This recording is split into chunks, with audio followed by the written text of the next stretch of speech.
So we can see if Pond Duck Crew can make something happen here. They have had a pick. That's a good start, and a bubble on the tower. So this looks like their opportunity. Ooh, 3 down.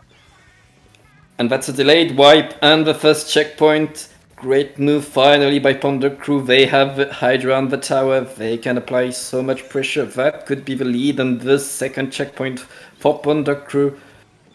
And that's really good. They have moved up quite aggressively. It was good to get that kind of overview there and see how much they were pushing. And they've managed to not get wiped themselves, and they've got a second bubble, so this is looking really solid on Pond Duck Crew's part now. The Squircus are 3 down again, so they're going to have to react quickly here to not get completely knocked out. Yes, and with Clown with a blaster down, that should be the KO for Pond Duck Crew. A fast game one. Yeah, fast. I mean, a good, a good exchange of back and forth at the start. I think the Squircus did have a good opportunity there to make an aggressive play as well, getting a wipe when they already had a push established. But Pond Duck Crew did really well to keep cool, managed to neutralize the situation, and then.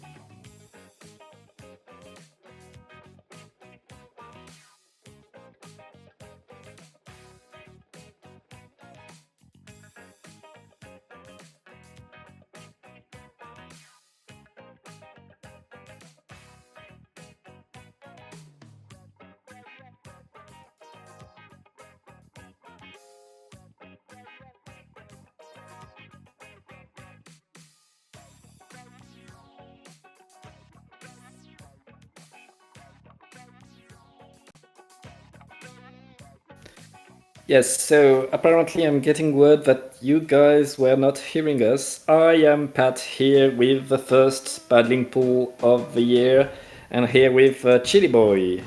They've just missed such incredible commentary. Sorry about the technical difficulties, folks. But yeah, Happy New Year. I hope everyone had a lovely festive season.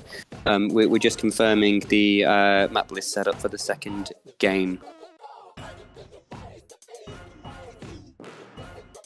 So hopefully we can get that sorted quickly and then get underway. Yes, very much. So, sorry about all the problems, but we are getting there. New year, we're still recovering from the parties. That's why. Not the best omen to start 2023 on that. But yes, you are correct. Splat Zones on Brownwater Springs, one of the newer maps, is indeed where we should be heading for Game 2. We were meant to have Rainmaker on Scorch Gorge for Game 1. But we got an action-packed tower control game instead. Mm-hmm. We'll just find out the ruling for that in terms of if that will be replayed or if we'll be proceeding. I think there was an extension in the number of rounds, and that's why there's an extra round, and this should be like different map modes. Okay, that does make sense actually. Yes. Given a nice problem to have in terms of how many people keep turning out for these events. It's fantastic to see the community so lively and growing. Fantastic.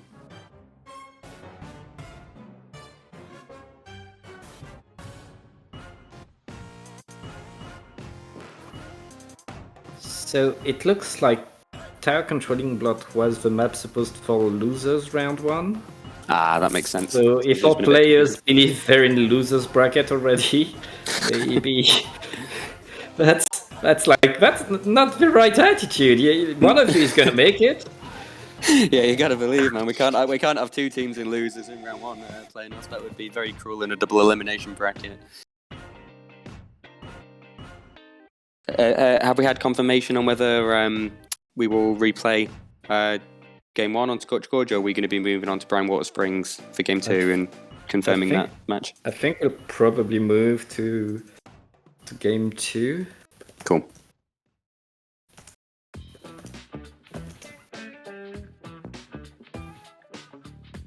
So with that in mind, while we're just waiting for things to get started, what are your thoughts on Splat Zones on Brine Water Springs as one of our newer maps, Pat? I think it's a really good balanced map until you get to the ramp. Like if the enemy team gets on your ramp and you get on the enemy team's ramp, the game suddenly becomes way less interesting. But as long as the game is on the middle of the map, I feel like it's really good and really fun. And I really like this map for its mid.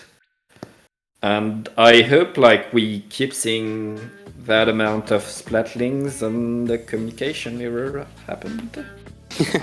Yeah, no, I do agree with your sentiments. I was getting so hyped then to see how that match was going to start, because I agree this is one of those matches where if it is quite balanced and it's more of a back and forth, it is a super engaging map and there's quite a lot of options. But yeah, if you lose control around that ramp, you can get locked down extremely hard, and it's very difficult to recover from that. I mean, we did see in game one a really good balance between Ponduk Crew and the Squircus for those opening minute and a half, I would say, until Ponduk Crew got that really coordinated push going.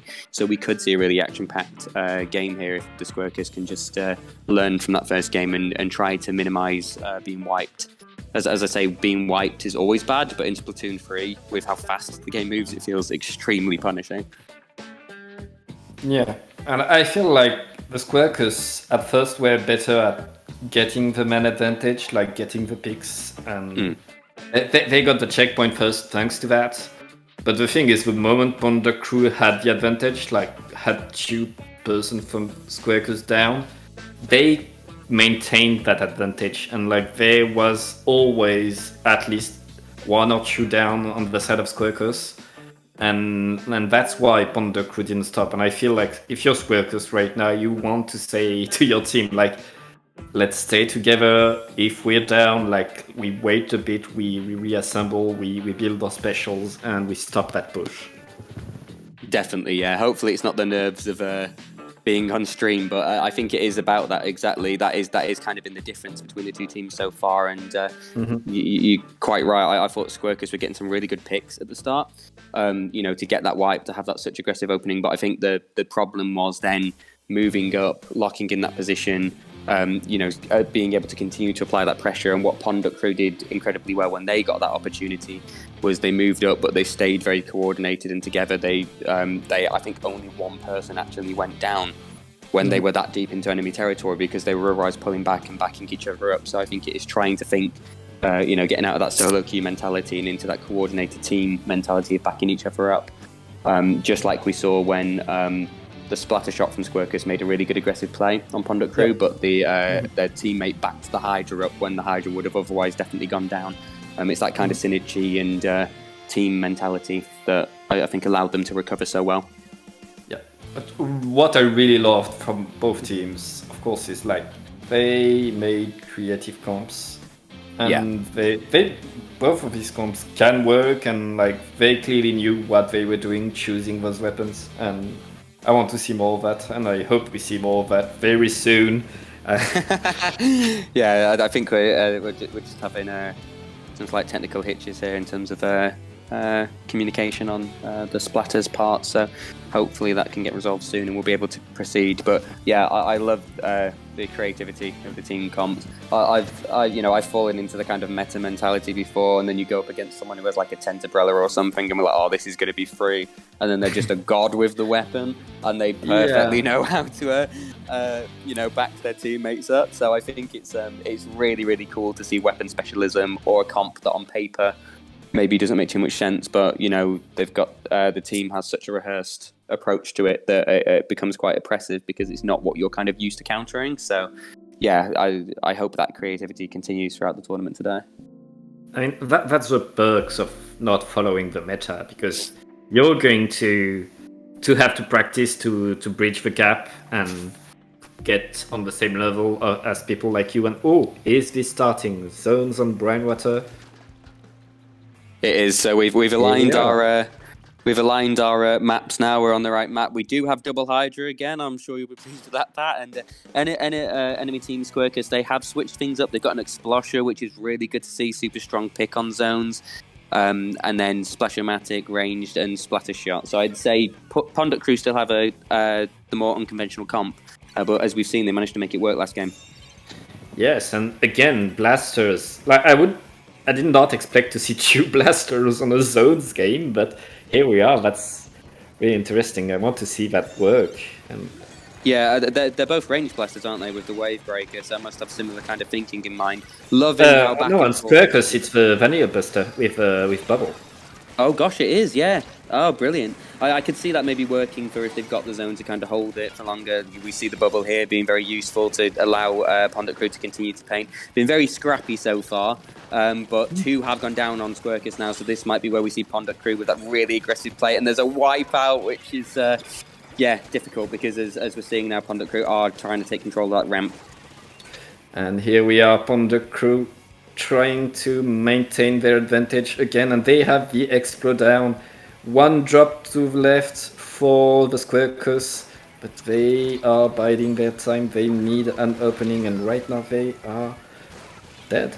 Well, good idea is in to try and approach from that direction, given how much control's on the ramp. But I really do think another someone wipeout backing them up there. This is brutal. This is, I think, what we were worried about seeing, wasn't it? Where the ramp gets locked, that bubble is in the most obnoxious position, and Squircus are going to have to make a play and make it very quick. But as we're seeing, they're panicking, 2 going down, and Ponduk Crew are going to have a really dominating game. Wow. Yeah, Ponduk Crew, they repeat what they did game 1, except this time they're not wasting time taking control. And that's it. Like, they have the control, they don't let it go, and they run with it. And very clean. Yeah, sorry, I was just enjoying the 4 Inklings all waving at us, celebrating their victory. But yes, no, completely agree with you. It felt like a more extreme version of what we saw in the previous tower control game, with that synergy, and just once that advantage had been placed, really taking advantage of that. So congratulations, Ponduk Crew, for a really impressive showing. Don't be disheartened, Squircus, because you do have the real losers bracket round 1 now. You've had practice on that map as a bit of an advantage, and as I say, we did see some good play from Squircus in their openings and ability to make some really good aggressive plays. I think if I were Squircus in losers, I would just be focusing on how do we recover from a disadvantageous position, how do we make sure we're synergized and coordinating our specials to get back into the match. But that's the beauty of double elimination, they're going to have a chance to adapt. Yes, and we will be right back with the next game very soon, I believe. See you shortly, folks.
And welcome back to round 2 of Paddling Pool 196. We're here to watch Rise versus Big Monkey Man. Still in the best of 3.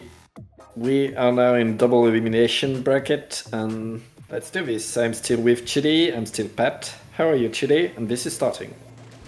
Welcome back, everybody. Yeah, good to go. Seeing Ely is coming out, not too surprised with that. And Custom Junior, I want to see this in action more on the blue team, which I'm just trying to figure out which team that one is. That one's That's Rise. Big Monkey Man. Yeah.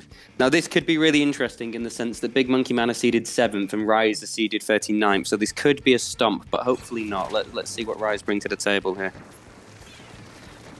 Yes, well, Rise is bringing an Eliter and 2 Crab Tanks. Meanwhile, Big Monkey Man with the Nautilus, like... in 2 sets, we keep seeing Nautilus. That's, like... That's crazy to me. But, like, the weapon is good. It's a weapon that can be incredibly strong. I mean, point sensors are so annoying. It's got the Storm for paint, but I think it's just such a quirky weapon to use. It's very hard to use well. Rise getting some really nice picks here, actually, and really pushing Big Monkey Man back. Need to be careful to not overextend, but there's been a trade so far. Booyah bombs coming out in fantastic places. Could see a push here. 2 down, a clam ready to go. They won't be able to get lots of points off this unless they're careful, but it looks like they're regrouping. So this is scrappy already. I love it. 2 down again on Big Monkey Man's part. Yeah, and Rise like taking great control of the map and now translating that into points with still 2 down on the side of Big Monkey Man. Big Monkey Man really struggling to get control of the zone, and the Eliter doing so much pressure on that map, but now the Eliter has to move back. That should give the opportunity to Big Monkey Man to create finally control of their own basket. And they got it now. They have indeed. I mean, they've managed to do really well. I mean, 47 is not a bad opening push at all, and they did have 2 go down, but they did not have a full wipe, so they're not going to make it easier for Big Monkey Man to get back in for free. Big Monkey Man have managed to take control of the situation, and mid feels a lot more neutral, but 2 have gone down again. So Rise again might be able to get some map control here and really take advantage of this. This is a really solid start. Great start by Rise, but now Big Monkey Man, they are on the offensive and they have the Nautilus up there ready to create the space, and now the basket's open. Yeah, that was so quick how that changed in terms of Big Monkey Man getting control of mid. They managed to get a really nice push going, but then Custom Junior unfortunately went down, and the Sloshing Machine very quickly following, so I think that a push will probably end here. And we're going to go back to a relatively neutral state, but I love how scrappy this is. I think this is quite a good Clan Blitz map, personally, just because of how messy it is and how hard it is to get a knockout. But I'm loving the back and forth so far. I think both teams showing potential here to take this if they get the right opportunity. Yeah, and Big Monkey Man, like, they got in, they didn't manage to, like, really seal the deal and keep control of basket. But, like, we know that they can get it back, but right now Rise so strong with 3 players down. And those missiles coming in clutch though to stop that offensive. I mean, I do like Rise's patience, to be honest. They have been really, tactful about when they move up, and that double clam there immediately wiped the penalty off and got the score down to 33. Unfortunately, 3 people did go down, slightly desynced, but enough to force that Splash-O-Matic to retreat, which was absolutely the correct decision. So we'll see how this next scrap in mid goes. Yeah, now Big Monkey Man with full control of mid, but people dying left and right. They don't need that. They need to keep people alive and get clams. Definitely, lots of kind of inflated KDs here from trades and revenge kills. But for Clan Blitz pushes to really work, you need everybody up. You need to play it patient, and you need to get 2 or 3 down really before you can even really think about making a meaningful push. That being said, there's 1 minute left on the clock, and Big Monkey Man are going to have to find their opening soon. But with snipes like that, it's going to be very hard. And Crab Tank coming in here to possibly extend Rise's lead even further. And punishing the Booyah Bomb. Like, right now, Rise is doing everything they need to do, and it works in their favor. And they don't even need to score, but they're gonna score anyways, trying to extend that lead maybe by just 6 points. I don't know how worth it that was, though, because this is going to give Big a pity clam, an opportunity to move up, and they could have a massive push here if they manage to get numbers. So I don't really know if Rise should have gone for that. Personally, I would have just played on the defensive, but we'll see. This is Big Monkey Man's chance. They are starting to wear the timer down. They have had a pick on Rise, but only the one. It looks like it is retreating to more of a neutral state, and they're struggling to get those additional points and keep that basket open. And it's just the Junior with all the clams. They are so close right now, but they are wiped. Game 1 for Rise. Game 1 for Rise, but nearly clutch comeback there. I think it was very dangerous of Rise to give Big Monkey Man that opportunity. They showed that they were willing to take advantage of it, but then good defense from Rise to kind of stop that becoming a reverse kind of clutch at the end. But very entertaining game one. I love that amount of scrapping and that kind of back and forth. There wasn't really a dull moment there. Yeah, both teams showing like real domination of the map back and forth, but Rise, the difference was Rise was keeping the basket open when Big Monkey Man was just getting there. And I mean, the editor gives you the opportunity to maintain things, whereas like Big Monkey Man with their short comp like could not do that.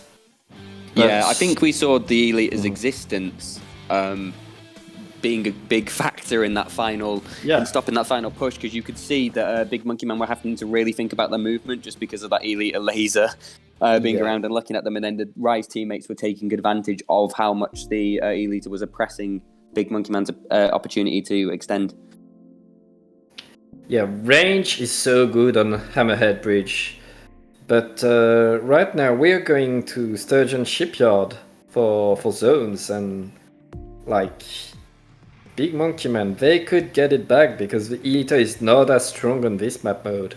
No, and Big Monkey Man have shown that they're a very capable team as well, that got a number of good opportunities to push there. Similar comp coming in from Rise. Big Monkey Man going for a little bit of a switch up here because we're seeing the Tetras come out, which is fantastic. But let's see how this one goes. Yes, and this is going right now. Both teams like still struggling to get a pick. There's no point really getting control of the zone right now. It's all about being alive when the dust settles, the crab tank. Sorry, a little bit of delay there on my end. I think, I agree. You don't want to be overextending too early. I was surprised nobody took the spinny on Big Monkey Man's part, but I guess with a shorter range comp, it's not as advantageous of a position to take. Rise have managed to get the zone quickly here, and they're trying to aggress further. A beautiful snipe from the Elita there. I did think one going down meant Big Monkey Man were going to take the zone back, but instead they do look like they've been very separated, and everybody on Rise seems to know where Big Monkey Man are. So currently Rise are holding this beautifully, and the timer just continues to go down. How is Rise the bottom seed here? Like, they have been so strong so far, but right now it's Big Monkey Man with just the Elita on the side of Rise. Run away, keep yourself alive. I feel like I commentated cursed that, because as soon as I said about how the time was going down, it pretty much immediately stopped. But I agree, fantastic showing from Rise so far. Big Monkey Man feeling the pressure. They did manage to get on the board there, and the time is still going down actually, despite a couple of people going down. If I was Rise right now, I'd be looking to stop that timer quick, and they have done that and immediately counterclaimed. And Rise instantly with full control of mid. They have a map, they have the lead, but like Big Monkey Man pushing back already with the Elita down. Big Monkey Man is in.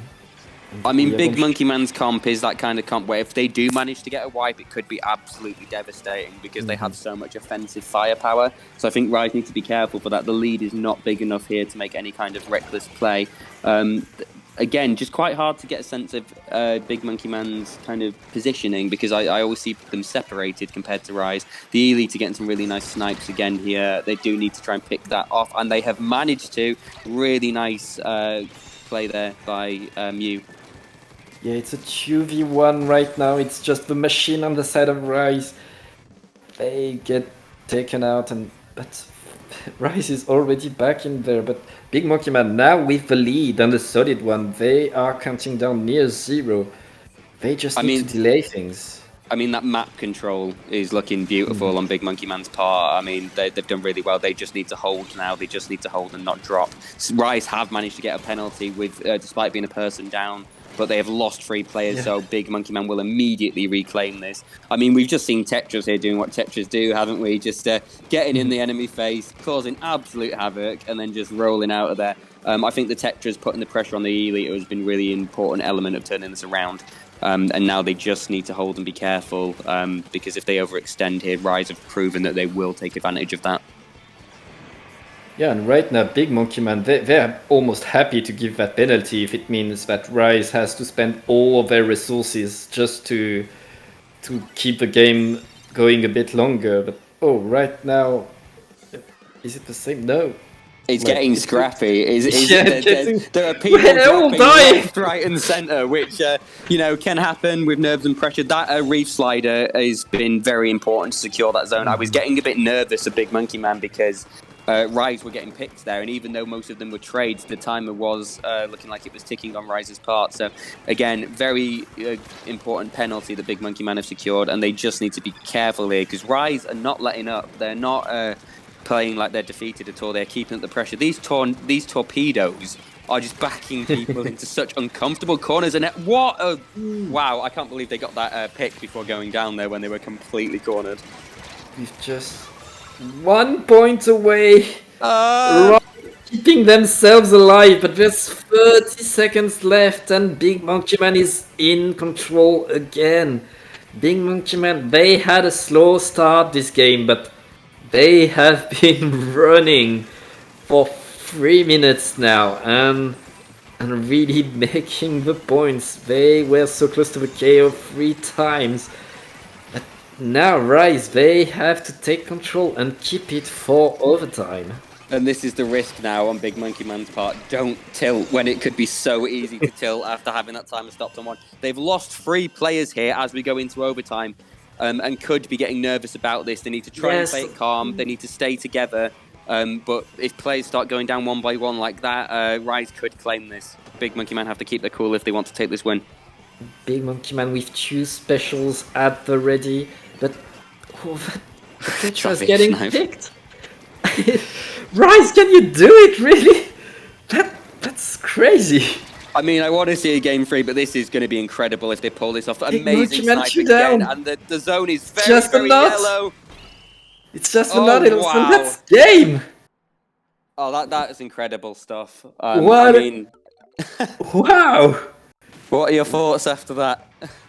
Well, Rise, on game 1, such domination and really managing to get the clams in the basket just better. And on game 2, that comeback, it's as you said, really finding the way to provoke the mistakes in Big Monkey Man and capitalize on it as much as possible to just save it in the nick of time. Yeah, well, I mean, incredible showing on their part. I mean, I think we saw a lot more of Big Monkey Man's potential in game 2. I think we saw some really solid aggressive play. We saw some really good caps on the zone, but Rise to have that kind of patience to not get angsty to overextend and then to keep their calm like that to pull it back in overtime, that was incredibly clutch. I think their seeding will probably be reviewed if they keep that up. But really good showing from both teams. Big Monkey Man will have an opportunity to bring back and show more of that really great offensive gameplay that they did in that second game. And I believe we'll be now taking a short break before we come back to see some round 3 action. See you soon.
And welcome back to Paddling Pool. This is round 3 of Winners Bracket. We are now in a best of 5 with Team Cacahuetes against Team Avocado Tastes Like Nothing. I am Pat, here with Chili Boy. How are you, Chili? Welcome back, everyone. I mean, I'm still in despair about this name because I think avocados have a very distinct sweet taste, but maybe they're saying that just to provoke me. This is the battle of the food, by the way, because cacahuete means peanut. I have been informed by Pat. So this is the battle of opinionated foodies, which is fantastic. And we're gonna have Tower Control Inc. Block for real this time, game 1. But yeah, great to see that we're moving into best of 5, so round 3. I love that gives teams time to really try and adapt and be responsive. And this is a very evenly seeded game as well, with Avocado seeded 8th and Cacahuetes seeded 9th. So we can expect some really intense back and forth action, hopefully. Yeah, intense back and forth, especially if we start on TC Inkblot, then Macrozones. Those are back and forth modes, and I expect a lot from them. Yeah, definitely. I think overall, this is a pretty nice map list to have drawn. I just think, yeah, Mincemeat is a pretty sour game 5 to get, but if we get to that point, it's because we've had a very even set, so we can just see how the teams adapt. But yeah, nice to see Tower, Splat Zones, Clam, and Rainmaker all kind of balanced here. Zones being, I guess, the kind of mode that people are probably most used to. Makes sense to have 2 of those. And I just heard the sound for us to be going in to game 1, I believe. Yes. And by the way, this is a bit personal for me because Lucas from Team Cacahuete is my coach. Though he's not playing the first game, so he's getting away with it for now. I'll root for the avocado haters then, in the interest of balance. Got some interesting comps here in the sense. Cacahuete are going for something quite meta, I would say. Ely to double splash slush machine. Avocado going for quite whack comp, really, with Roller Junior, Squeezer, which I haven't seen for a while, and Slushy Machine. Yeah, I mean, double bubble. I'd love to see that work, to be honest. And right now, Cacahuete had 2 players down, and Avocado Tastes Like Nothing in control of mid and ready to push to the first checkpoint. Yeah, good push. It felt a little bit slow to get off the ground, but perhaps they were just checking it was safe. But we're seeing the booyah bombs come out very aggressively in enemy side, and there's been a lot of aggression from Avocado here already. So assuming they get the picks here, this could be an extremely strong push, and they have managed to pick the slush machine off, but they have lost their own.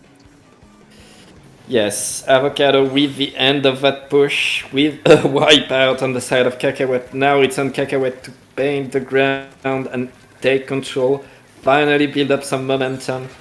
And once that E-liter and a crab tank are in position, you can do a lot of damage, but Splash already down on the side of Cacahuete.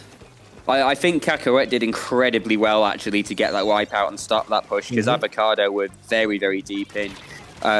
They're not going to get a chance to push back yet with 2 numbers down. It looks like we've seen a lot of trades here. 3 down on Cacahuete's part, so it'll be Avocado that are moving, if anything. But we'll see if they can have that very clean stop again. Yes, and already a bubble in the enemy side, like Avocado Tastes Like Nothing right now. So strong, so commanding, and Cacahuete seems to lack any kind of response to what they're doing. Yeah, I mean, they're so aggressive, Avocado. They've moved so deep into enemy territory. I think they're just making it really hard for Cacahuete to respond in a defensive and timely way, to be fair. They've managed to get some picks, but then they're doing a very good job of not being wiped. So down to 21 now, getting harder and harder for Cacahuete to recover from this with 2 minutes 45 on the clock. But there's a good chance it is Ink Block Tower. Things can change very quickly. And the tower does look like it's attempting to reset to neutral. But we'll see if Avocado give it up or not. Right now, Cacahuete needs control, needs paint on the ground, but they don't even have meat. They need to get in. And the roller on the side of Avocado in and getting a wipe. What again. A savage display. That was Some fantastic rollering. They are now, in a position where they can shark in a very uncomfortable space for Cacahuete. It looks like their teammates are moving up with them to support. We're seeing the bubbler come out. This is extremely coordinated special play. It's going to be hard to see how Cacahuete can recover from this push at this stage. Right now, they've got free. They've done it. Yes. They've found a way back in. And that has been the game so far. Like, Cacahuete manages to get back control of their own plat after Avocado takes points of them. But right now, they need more than that. They need more than avoiding the KO. They need points on the board. And they need them fast, because there's just 1 minute 30 seconds left on the clock. Yeah, I think there's only really been 1 point in this game where Cacahuete have had clean control of mid, and with the timer ticking like it is, they really need to make an aggressive play. It may just be that Avocado are making that too difficult for them, but I think Cacahuete do have the comp to do something aggressive. We need to see a couple of picks coming out on their part, and soon, if they want to hope of taking this back. Right now, it seems like finally Avocado is pushed back with just the machine alive. The machine will have to save the Booyah Bomb to defend, but Cacahuete finally in the enemy side. Yeah, free down was really good. Free down was really good, but I think it was just a bit too slow to begin pushing. They either took a bit of time to get on the tower. Crab Tank was out quite early when people were respawning, and unfortunately they have lost that opportunity.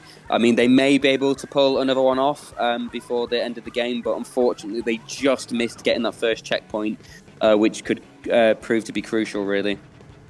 Yes, and with just 20 seconds, Avocado tastes like nothing. Looks so strong right now, even though I completely disapprove with their name. I disapprove of their name, but I do not disapprove of their splatting potential. They know what they're doing on the battlefield, and some savage aggressive play from Avocado this game that have just made it so that Cacahuete had to be on the defensive the entire time. It'll be really interesting to see if they can adapt, because I think Avocado have shown that they do not let up if you give them an opening. Yeah, great moves by Avocado, and right now it's on Cacahuete to find the answer, really. Like, you need to change something to stop the onslaught, because right now Avocado just managed to get inside of Cacahuete's camp and do whatever they wanted, really, and Cacahuete needs to find a way to stop that. Yeah, we need your coach to tap in and give some guidance, maybe, in terms of how they can adapt from that replay. But no, I think, Cacahuete did show their potential when they did manage to get that kind of opening to push. I think they were just a little bit slow to get on the tower and a little bit antsy to throw their specials out before the tower had moved a meaningful amount forward. I mean, we're going to splat zones on Mako, Mark. That's a bit more of a static objective. And will, really come down to kind of consistency. So I think good potential here for Cacahuete to turn it around, but they're going to have to think about what they were getting punished for that game. And I think when they get their picks, we're going to need to see a little bit quicker aggression from them, because Avocado are not afraid to get in your face and just splat you senseless, it seems, based on that first game. Yeah, and Makomart is the kind of map where having a good roller on the enemy team is terrifying. And right now, if you're Cacahuete, you really are like, Makomart is also the kind of map where you can do good, you know what you need to do. You've played it so much for so long, but it's the good map to get a comeback and get back in the game. But you need something to stop that roller from destroying you completely just with one flank. Definitely, yeah, I completely agree in terms of the roller's viability on this map mode. I will say that I think Mako is one of the fairer zones maps, in the sense that I do think it's quite hard to get completely locked down. I think there are a lot of avenues where you can, get a pick and slowly reclaim the zone and get back in there. So I think this will come down to consistency. I think this will come down to patience, and I think this will come down to how well the teams can reflect on how their opponents played in that opening round. I wonder if we're going to see any composition changes. I imagine we don't have a roller on Avocado's part. That's interesting. And Yes, we do have a roller on Avocado spot. there we go. I am blind. Apologies for that. That No makes comp sense. change. No change. That's good to know. That would have been a very weird time to give the roller up. Very neutral opening state, balanced zone control, people being sensible and not overextending. That is what you would expect to see in a decent level zones game. First pick does go to Cacahuete, taking control of the roller, so let's see if they can do anything with that. Yeah, with that roller down, you have some breathing space. Lots of traps suddenly can't work if you don't have the roller. But Avocado just gets in and gets the zone. No need to take the picks if you have the zones, I guess. Yeah, and doing it very quickly in response as well, managing to keep their calm. We've had 2 go down on Cacahuete. I do wonder if the roller is in their side now, wreaking havoc. 3 going down and like intermittent yeah. timings as well. So that was essentially a delayed wipe. So this is Avocado's opportunity to put a lot of pressure on and make it very difficult for Cacahuete to get back in. Cacahuete need to try and keep cool, get those picks like they've done exactly there. We see a crab coming out as well, I believe. Or I thought I heard one coming out, but I can't see one right now. Yep. And they need to stop that timer quickly because time is ticking. Yeah, Cacahuete managing to get some breathing space, but it's just their side. They still don't. Oh, finally they stop the counter, but they don't apply the penalty, and the counter is ticking again. Avocado takes like nothing. So strong right now, and that's a game. That's a game. Blimey. Wow. I mean, I thought they were going to get a penalty there because the Booyah Bomb in conjunction with the Crab Tank seemed a good idea on paper, but it must have been that because Avocado still had 4 players up, they just did a very good job of not being picked off by both those specials, and they did, what matters most, which is painting well and holding that zone. I think people can get really hung up on splats and how many people go down, but at the end of the day, if you're staying alive, if you're not getting picked off and you're keeping that map control, that is going to win you zones games more than it is, trading with people over and over. So I think a bit more promise from Cacahuete there. Some good opportunities to make that work, but then when Avocado get control, it seems like Cacahuete are having a really hard time breaking their offense. Yeah, and like the thing is, when the roller on the side of Avocado was down, like the game was even. Cacahuete had some breathing room, but they were not moving forward. And the moment that roller was there, taking the picks, getting in, Avocado was just moving forward and taking more and more space until they were on the enemy snipe. Like right now, I don't know how Cacahuete does it because Avocado is so strong. Well, that's what I was going to ask you, Pat, in the sense of what adaptations do we need to see from Cacahuete for the chance of this to go to a game 4? Because I think from what you're saying there and from what I observed from that game, it is that aggression. We're missing that we're missing that spark of when we get those picks really applying the pressure so that the roller just isn't kind of getting back in for free.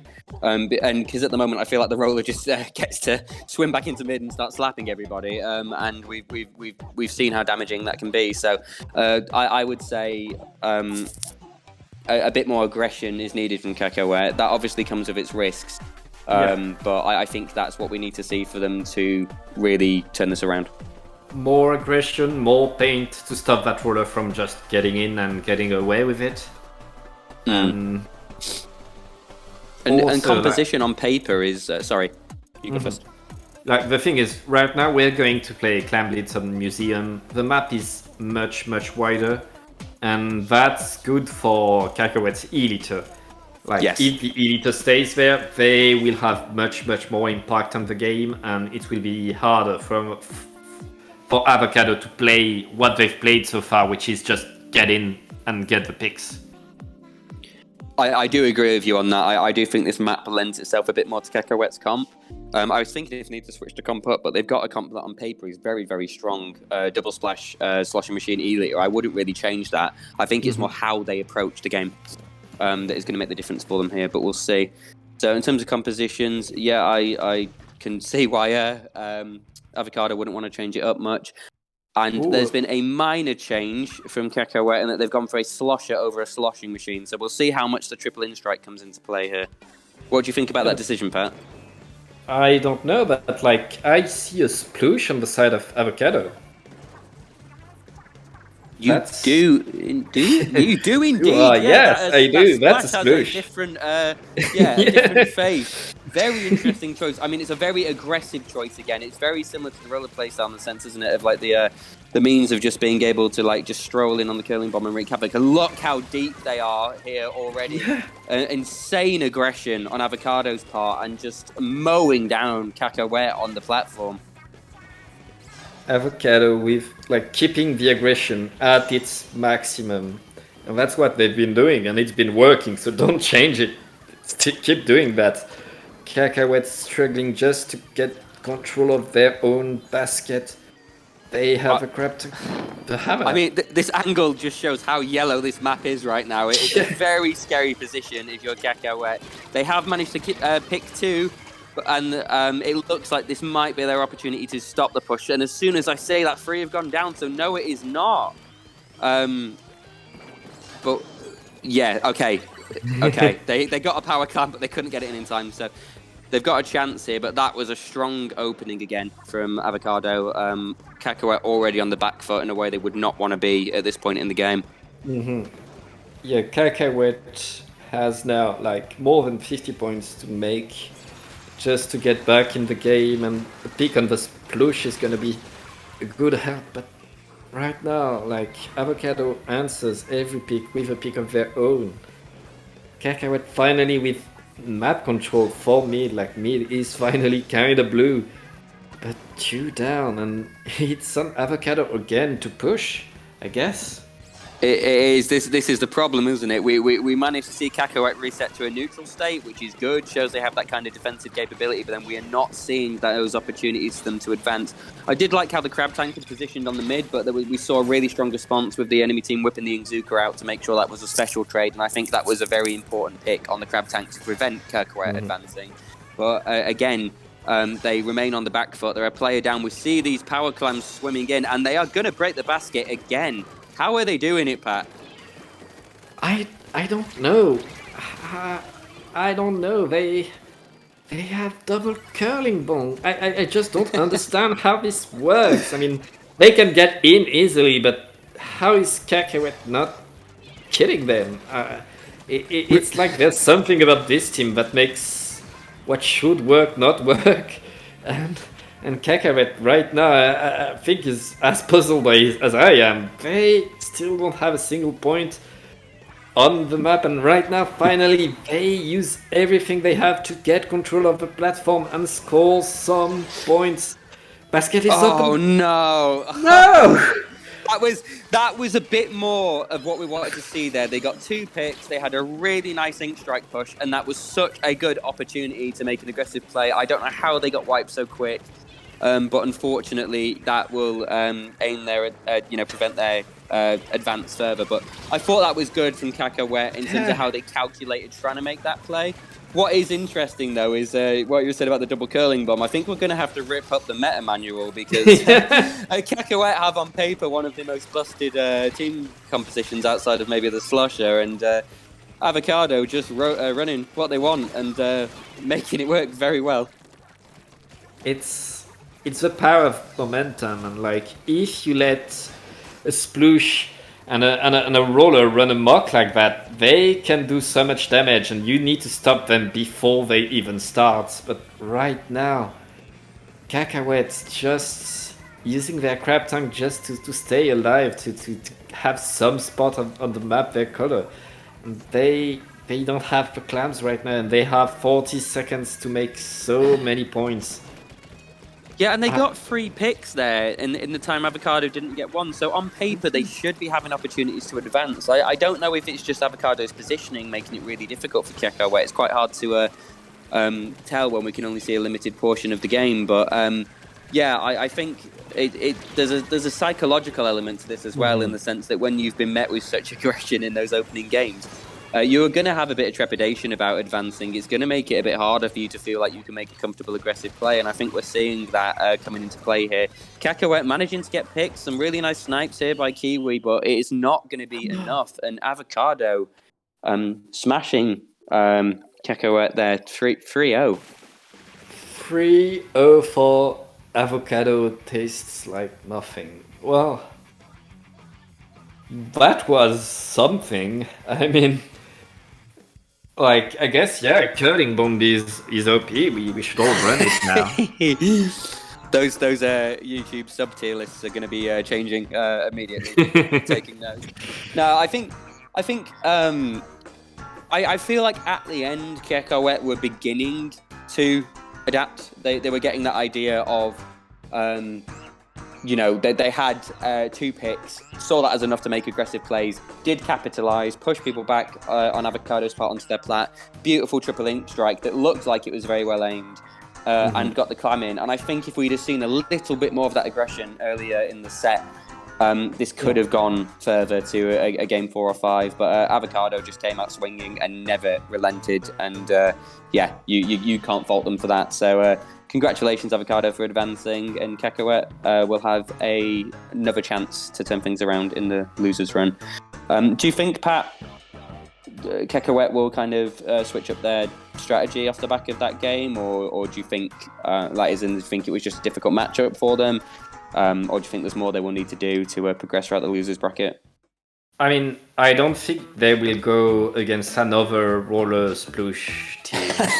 Yeah, fair. So, like, they for sure they will remember Avocado, and if they meet them again in this tournament or in next tournaments, they will know that they should be ready for absolute mayhem. But like Cacahuetes, they had like good position, they had good synergy. It's just that it wasn't working. It wasn't fast enough. It just like Avocado managed to make everything good fail, and with absolute chaos completely overwhelm the enemy team. I don't think it was a problem of strategy, it was just like a problem of speed.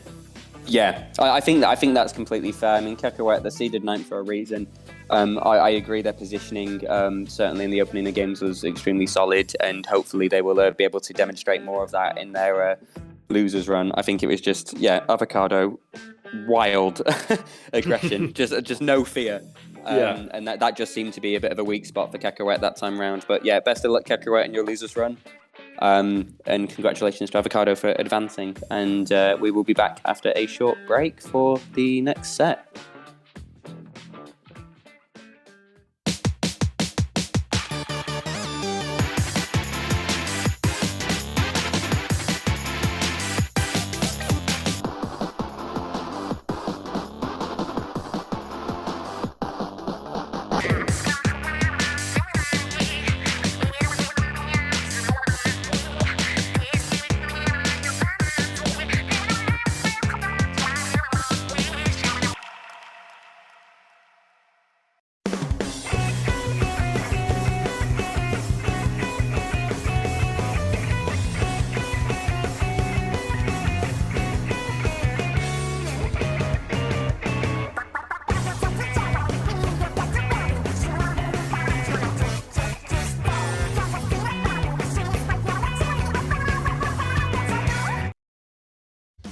Splatoon Stronghold, a stronghold for competitive Splatoon, providing resources to long-timers and newcomers alike.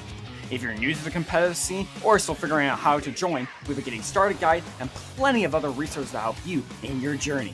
If you are a seasoned veteran, we still have plenty to offer. You can find and join tournaments as well as participate in our Captain Forum and find free agents and teams. Our mission is to make competitive Splatoon easily accessible to everyone. So what are you waiting for? Join the Splatoon Stronghold today!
And welcome back to Paddling Pool 196. And we are jumping right in the middle of a set. I am Pat, still with Chili Boy. Welcome back, everybody. Yeah, no time to wait. Straight into this. Yessir are up a game. They've had a very impressive showing. They've got a pretty good record in both Paddling Pool and Triton Cups, I believe. They're against Everest, who are seeded 6th, and they've had a good showing. They've just come out of beating the HUD 3-2, who are also a good team. And in terms of compositions, we're seeing double sloshing, double splash from Yessir, which is about as meta as you can get to a point. Everest with E-liter, double splash and sloshing machine as well. So this is a very meta v meta opening. But we see 2 go down on Yessir almost immediately, and Everest might be able to get first showing here. Yes, on a 3rd down now. Everest taking great control of the top of this map. You can make so much once you have control, but Yessir not agreeing with that. That was a beautiful burst bomb. Really beautiful burst bomb. Just immediately annihilated someone. Nice attempt with the Booyah bomb, but that feels a little bit of a waste of the special there. And now we're going to see the crab tanks no doubt come in and try and get a cap on Yessir's part. Everybody's still alive and up at the moment, so people aren't just rushing in and dying. This is a little bit more high-level gameplay than some sets we've seen so far. Yes, and Yessir still struggling to apply penalty, even though they get it, and with mad advantage, and finally the top of the map is for them. Yeah, and they've got a nice amount of control here on the top on both sides. This is going to be a bit of an uphill battle for Everest to get back in. They have managed to get a pick, and we see the sniper trying to do what they can to support that. We're in a bit more of a neutral state, but there are people on Everest just kind of slightly dropping one by one. So it looks like Yessir are trying to just gradually pull away with this, but they're not having an easy time doing so. Yeah, and Yessir, they took the lead, but not by much so far. It's still very even as a game. No team really managing to get the big advantage, but Everest... Ooh! Well... Commentator's curse! He strikes again! I mean, I love Flounder because it's so chaotic. There are so many avenues you can flank on, get back in the game. It does make sense that we've had quite a neutral state for the first 2 minutes, but this is Yessir's opportunity to really dominate this now. A full wipe is pretty devastating. They have aggressed and moved down. We're seeing the fizzy spam. We're seeing really good holding of mid. And we are seeing picks on Yessir's part, getting picks and otherwise staying up, so they could knock this out if they just hold on. Yes, and it looks like they have a control they could hold on, but... well, Everest 3 down, losing... I don't think it's happening. Yeah, that's not happening. Yeah, okay. Until I looked and saw that there were 3 down, I was like, oh, this is their chance. And I was like, oh, okay, yep, there's no chance there. Yeah, I see paint on the zone, and then I see everybody die. I mean, there was a good... There was a good back and forth at the start there. I think, a really good opening from Everest, actually. And then what I think we saw is Yessir just gradually chipping away and advancing slightly more, getting slightly more control of the ground. And then as soon as they saw that opening and got that wipe, they just made sure that was unrecoverable from that point forward, which, you do tend to see in these intensive sets. So we will see. I think Everest certainly have potential. I don't know how close game 1 was. But we've got a nice tower control map next, and this is going to be Everest's only chance to turn it around. Yes, and Yessir, 1 game away from winners semis. So Tower on Sturgeon is, can be quite a back and forth map, but I have seen some really savage locks on this map as well. So it sometimes is a blowout. We will see if there's any adaptations. We're going to go straight into it now. And this is essentially life point in terms of Everest's winners run. Let's see if they can bring it back. And Yessir, still with the same comp. Splat Charger on the side of Everest. Okay, so that's the only adaptation we've seen in terms of composition. I can understand that for Sturgeon, to be fair. I think Splat Charger's not a bad choice by any stretch of imagination. And again, we see an opening where Everest get the first couple of picks. They did have one person go down, but they are going to try and start a push regardless. It depends now if they can move up quick enough. I don't think they're going to be able to, because I think a lot of Yessir will already have respawned. But two down again. I'm maybe underestimating Everest here. It looks like they have a good opportunity.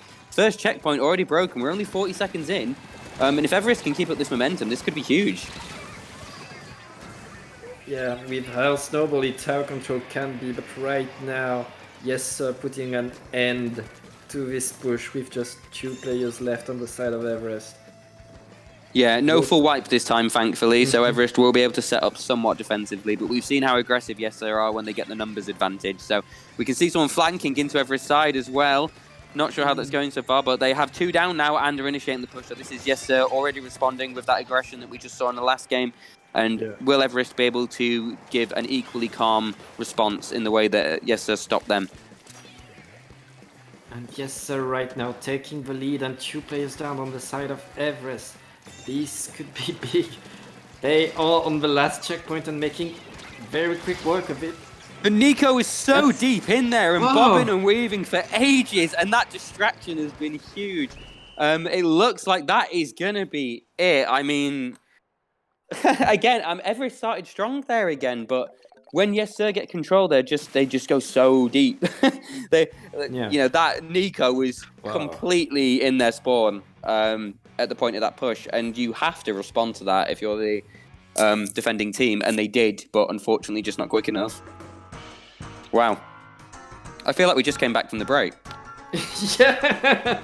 Well, we will be back there now, I guess. I mean, there isn't much to say about that. Yessir, like taking control and then running with it, just getting in, taking the picks and ending it as fast as we can. Great game, and again, I don't think that was a case of Everest playing bad. I think that was a play, you know, an example of Yessir just playing extremely well. You know, like the sloshing machines were just positioning themselves to really kind of apply pressure on all the kind of areas you would naturally go to try and regain control. And it just was a bit too overwhelming for Everest to deal with. But again, the beauty of double elimination, they're going to have a chance to run it back. And a big congratulations to Yessir for making it to winners round 5. Yep. So me and Pat will be right back.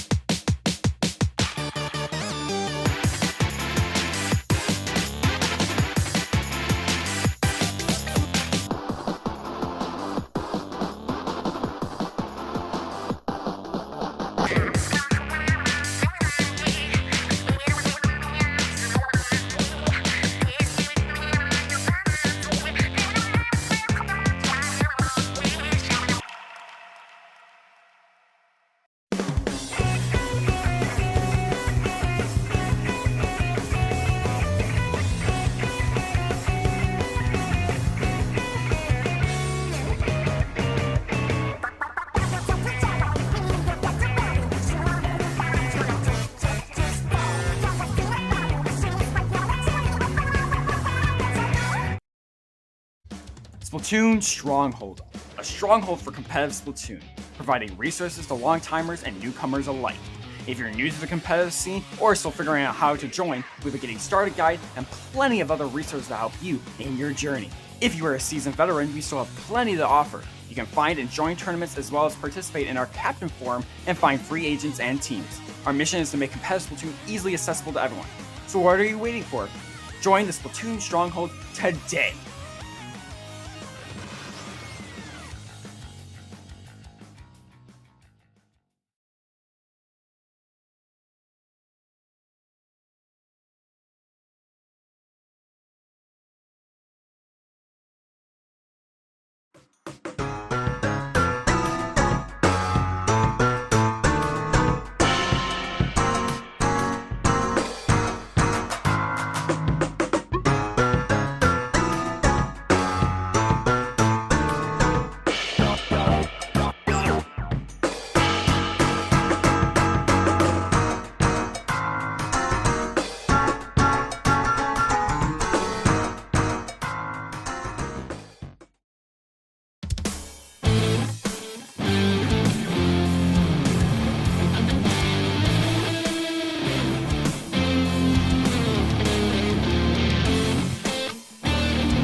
And welcome back. We showed you a game of round 4 earlier, and it went so fast that we can show you another one. This is Centopia versus Shard. I am Pat, still with Chili Boy. Hello, everybody. Welcome back. Yeah, time for another round 4. Hopefully, we will see game 4 or 5 at some point today on stream. That would be beautiful. I know me and Pat would love to commentate a extended match. Not a chance. Centopia seeded 5th and Shard seeded 13th. So again, two strong competitors. Makes sense that they've both made it this far in winner's side. And it'll be really, interesting to see what both these teams bring. Centopia has just come off a 3-1 win against Moai Resort. I love that name. And Shard have come off a strong 3-0 against Booyah Gang, who were seeded 4th. So that's a huge upset from a seeding perspective. So we should not underestimate Shard just because they're 8 seeds behind her. Yes, that wouldn't be the first upset we see tonight. The first game will be on the Turf Spillway Rainmaker, a mode that can go so fast, and you just need one good push, and there you have it. You win the game. So... Yeah, that tends to be my experience of that map. Actually, is like you have quite a big stalemate at the start in the mid with the more thinner, lanes and the kind of forced engagement. But then if you get a good breakthrough, it can be very hard to defend. So we'll see how both these teams do. We're going to get straight into it. Let's see what comps they're going for. Very aggressive comp on one side, yeah, with a Splatling support. And then we've got double splash on both sides, no surprises there. And then the main difference being Shard have a machine and a squeezer, Centopia have a Tetras and a Splatling. So yeah, let's see how that comes into play. Shard immediately have gone for the Rainmaker. You don't see that often. Well, they get the pick and they get in. They already have a checkpoint. It's not even 30 seconds in the game. Paddling pool speedrun percent? What's going on here? 2 down again on Centopia's part. Here we go. Rainmaker pop, maybe? I mean, people are dropping a bit left and right now. This looks a little bit messy. I don't think we're going to see a cheese knockout, but I've never seen people pick up Rainmaker that quick and it actually be rewarded in a competitive match. So very surprising. We do have a... they cheesed the checkpoint! Oh my god. Okay, they're 3 down now, so they're not going to get 2 cheese anymore, but I mean, it's very good getting that first checkpoint that quick. It puts Centopia immediately on the back foot and puts a bit of pressure on them to advance, and they're going to pick up the Rainmaker and do that. They're not messing around. Mid is very yellow. So let's see if Shard can... what is going on, Pat? That was just the first minute, Chili. I don't know what's happening. It's Rainmaker. The whole map is yellow. I'm like, Centopia going to push Shard, get 2 picks, and I can't even see anyone on the map. But now they have had 3 go down, so Centopia get a genuine opportunity to push here, and they are racking numbers. Are they going to get the checkpoint as well? They're fighting for it, and they have. Okay. So we have a much more of a game on our hands here now, and a waves breaker coming out to deter Shard from being able to recover this. This actually could be a very, very good push from Centopia. Centopia with a second push, but the much bigger push that could be... Whoa! Commentating Rainmaker is impossible. Like, this game just moves. This game just moves so quick. I love it. I mean, I love it. I thought fantastic opening. I mean, I loved Shard's opening display there. I thought that was really, really good. But Centopia, to be fair, didn't let it affect them. And what we saw was, even though 2 people got picked off on Centopia's part, I believe someone got a triple, leading to an eventual wipeout, and you just can't recover from that on that map. So, I mean, talk about getting us engaged in an opening. That was very fast. But a very, very engaging opening round. I cannot wait to see what happens on Flounder Zones here now. Yeah, it's like, oh, you're getting in? Well, we can do that too when we're getting 2 checkpoints. You only got 1. That's...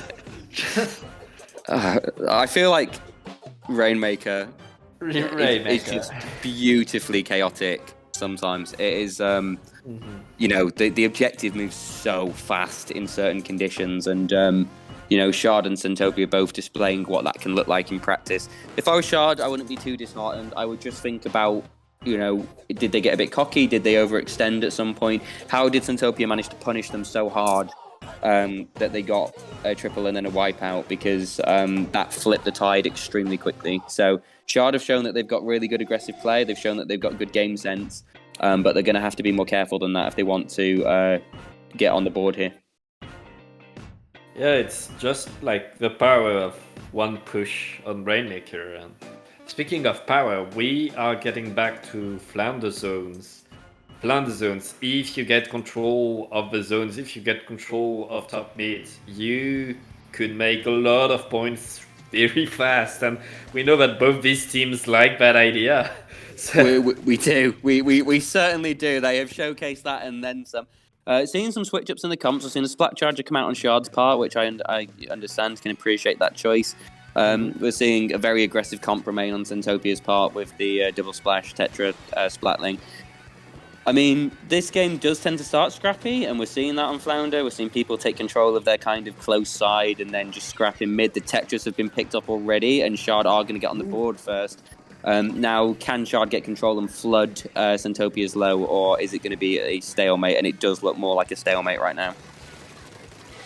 Right now, stalemate, but Centopia getting in, getting the picks and getting the zones and getting more after that.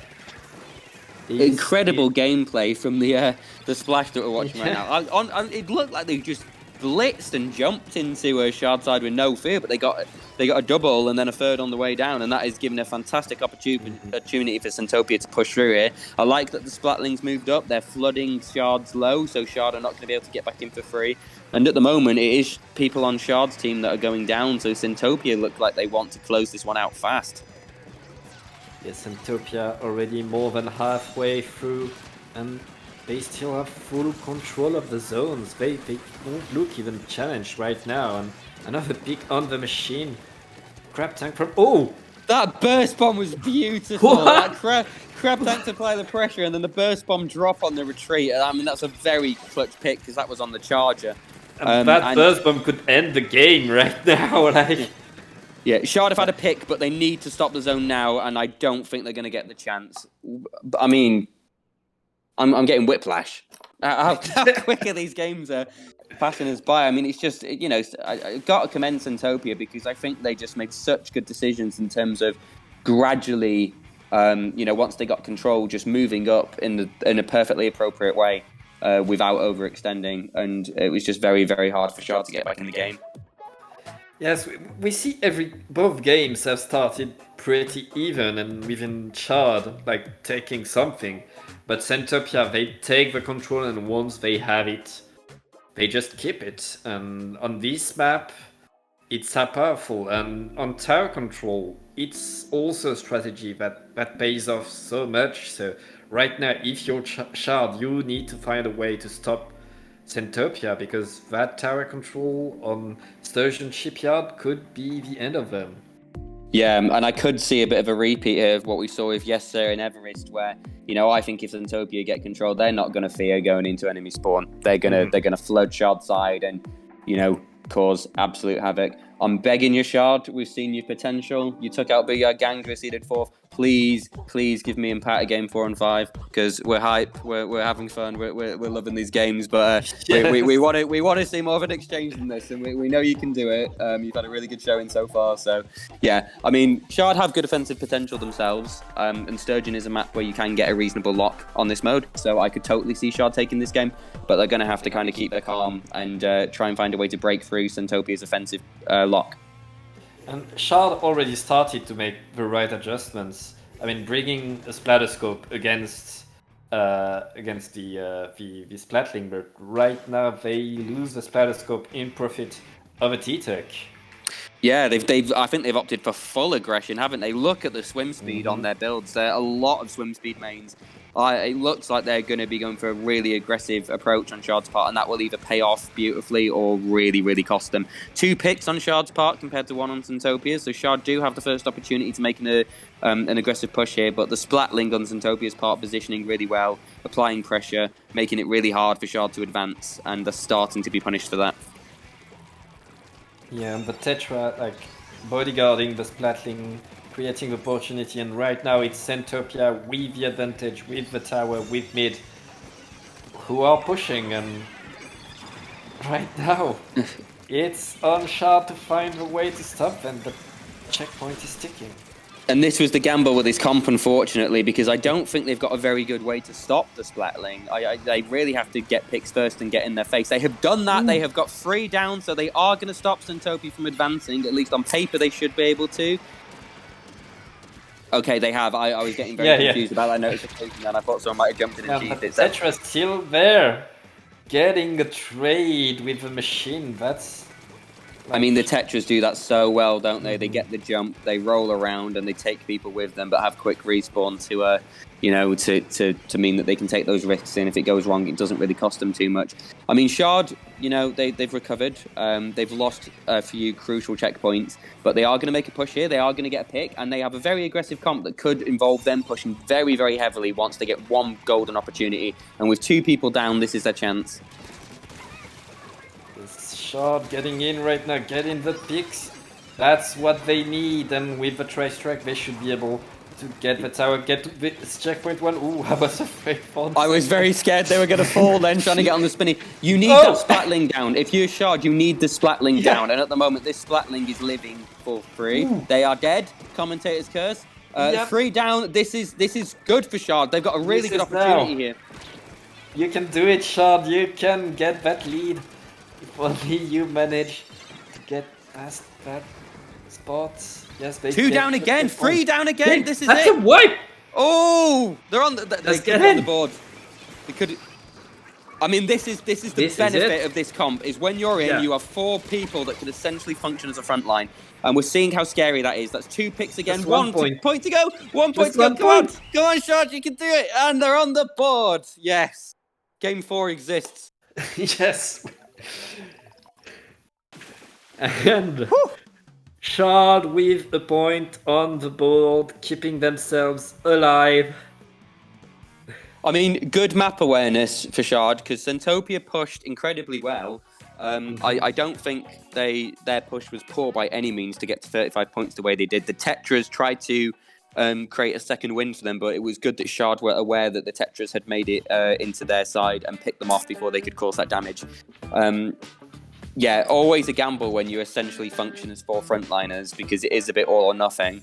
But the fact that they were able to take advantage of that so well shows that was a good decision for them to make there. I can see how they managed to upset the gang when they play like that.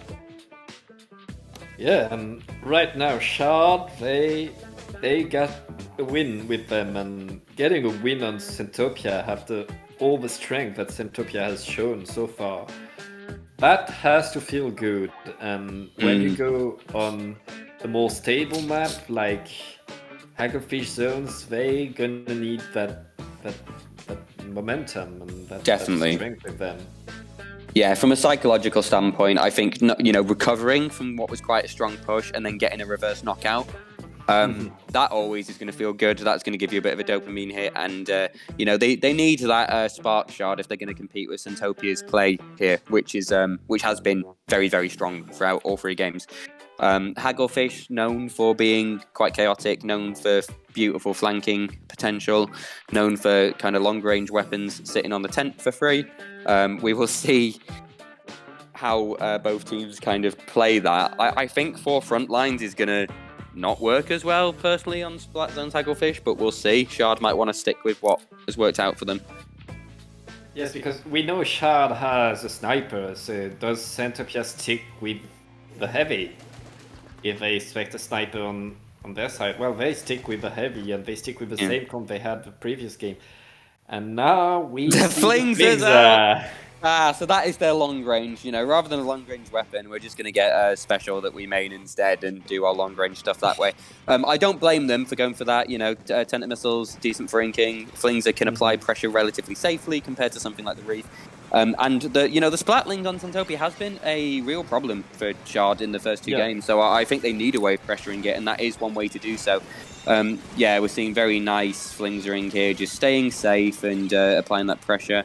But 2 have gone down on Shard's side, so this is Centopia's chance to apply pressure themselves. That's a delayed wipe in favor of Centopia right now, but they have quite a lot down on their side, so not so much of a special advantage, but the positional advantage. Let's see it right now, the timer is ticking. Centopia trying to keep control of that zone.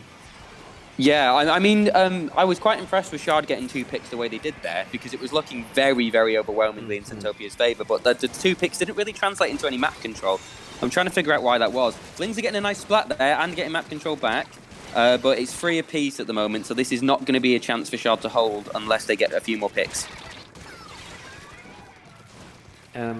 That has been this set so far. Even when Centopia gets even when Shard gets the pick of Centopia, like Shard needs the aggressivity to follow up on these picks and get more. And Centopia right now so strong with a huge lockdown, the heavy in place, 2 special ready for Centopia. Like they could make so much more right now. Yeah, the buoy has come out, but I'm not sure what they were aiming for with that. Maybe to deter something like the Splatling back, but it didn't result in a pick. 2 have gone down regardless, though, and Shard will get the zone here.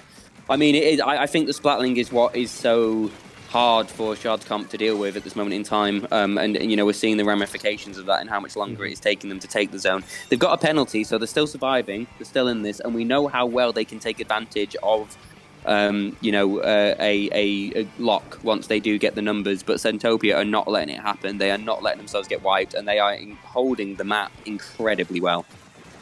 Yeah, and right now they are making quick. Well, I was about to saying they were getting rid of their penalty, but Shard getting it back, but they still have to push away Centopia if they want to put real points on the board. They got down to 70, but they are so far behind, and Yaru finally dislodged with Bazooka. Yeah, I mean the crabs, they have been doing the crabs on the flanks and the sides and getting rewarded for it every single time. So a little bit of adaptation from Shard there that didn't translate into a penalty again. 2 did go down on Centopia's part, and they have managed to get the zone again with a pick without a penalty, but 3 have gone down now. So Centopia have managed to stop losing the lead. Shard putting the pressure on, though, giving Centopia a bit of a scare there.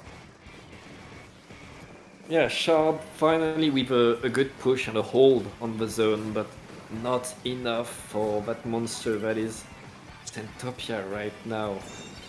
Like, Centopia, they can lose control of the zone with just 1 minute and a half left on the time. They have a lead, they can keep it, and that's all they need. And right now they are extended that lead to 27. But that could be a lookout. Yeah, this could be a chance. I mean, the flings have just went full aggressive mode there. It was like, sod it, I'm not support anymore. I'm going to just kill everything instead. That means they, you know, will probably be close to missiles if they haven't just used it. That was a beautiful Zuka shot. 2 down, and actually, if Shard keep the pressure on here, this could force a game 5. The Centopia are on the back foot here, trying to get this zone back. Yes, and with the crab ready, they just need to prevent the penalty, and they could get the lead right here, right now.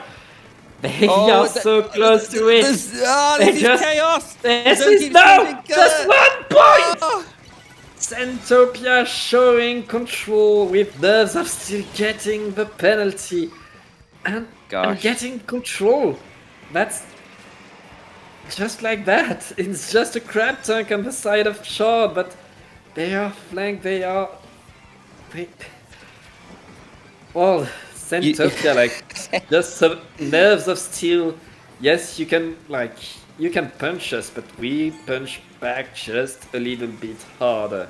Yeah, I mean, beautiful attempt from Shard there. I think that was a, you know, beautiful attempt, but Centopia managed to recover at the most clutch moment, and they've responded with a knockout. So, beautifully entertaining games across that set. I think Shard can be extremely proud of their performance, but Centopia showing why they're seeded 5th, showing why they're considered one of the stronger teams in this 40-team tournament. And thank you to both teams for what was a thoroughly entertaining set there.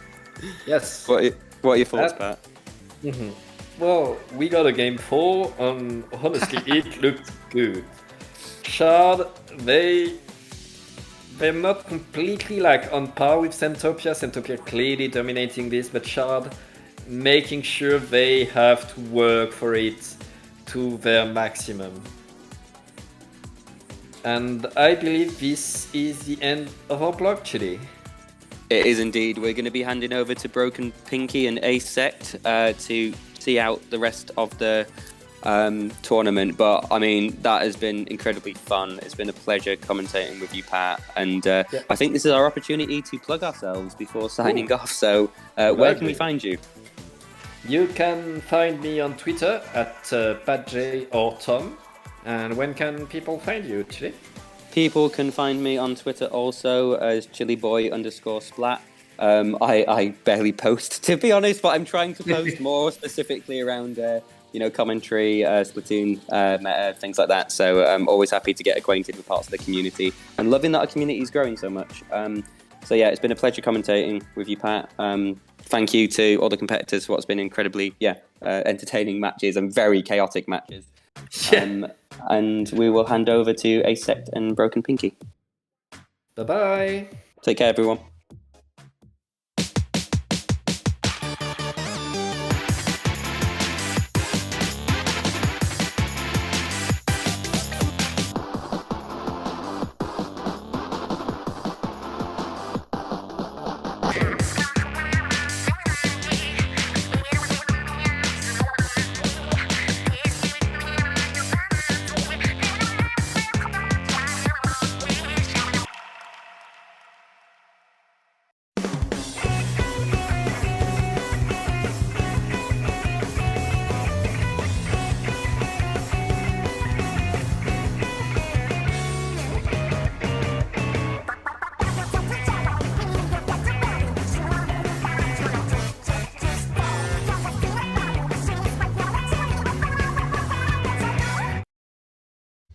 Splatoon Stronghold, a stronghold for competitive Splatoon, providing resources to long-timers and newcomers alike.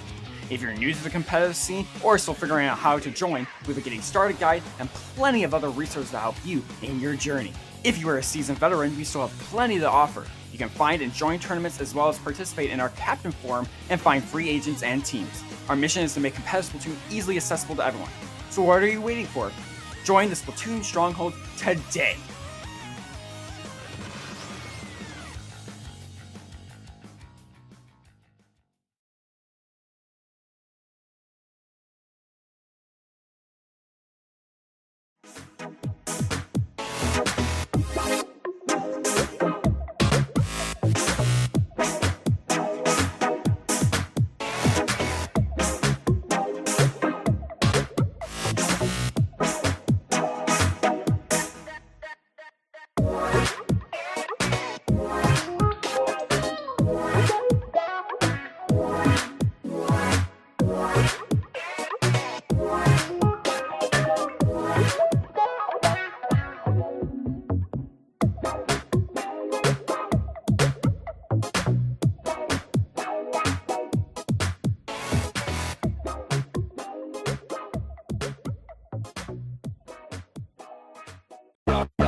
Splatoon Stronghold, a stronghold for competitive Splatoon, providing resources to long-timers and newcomers alike.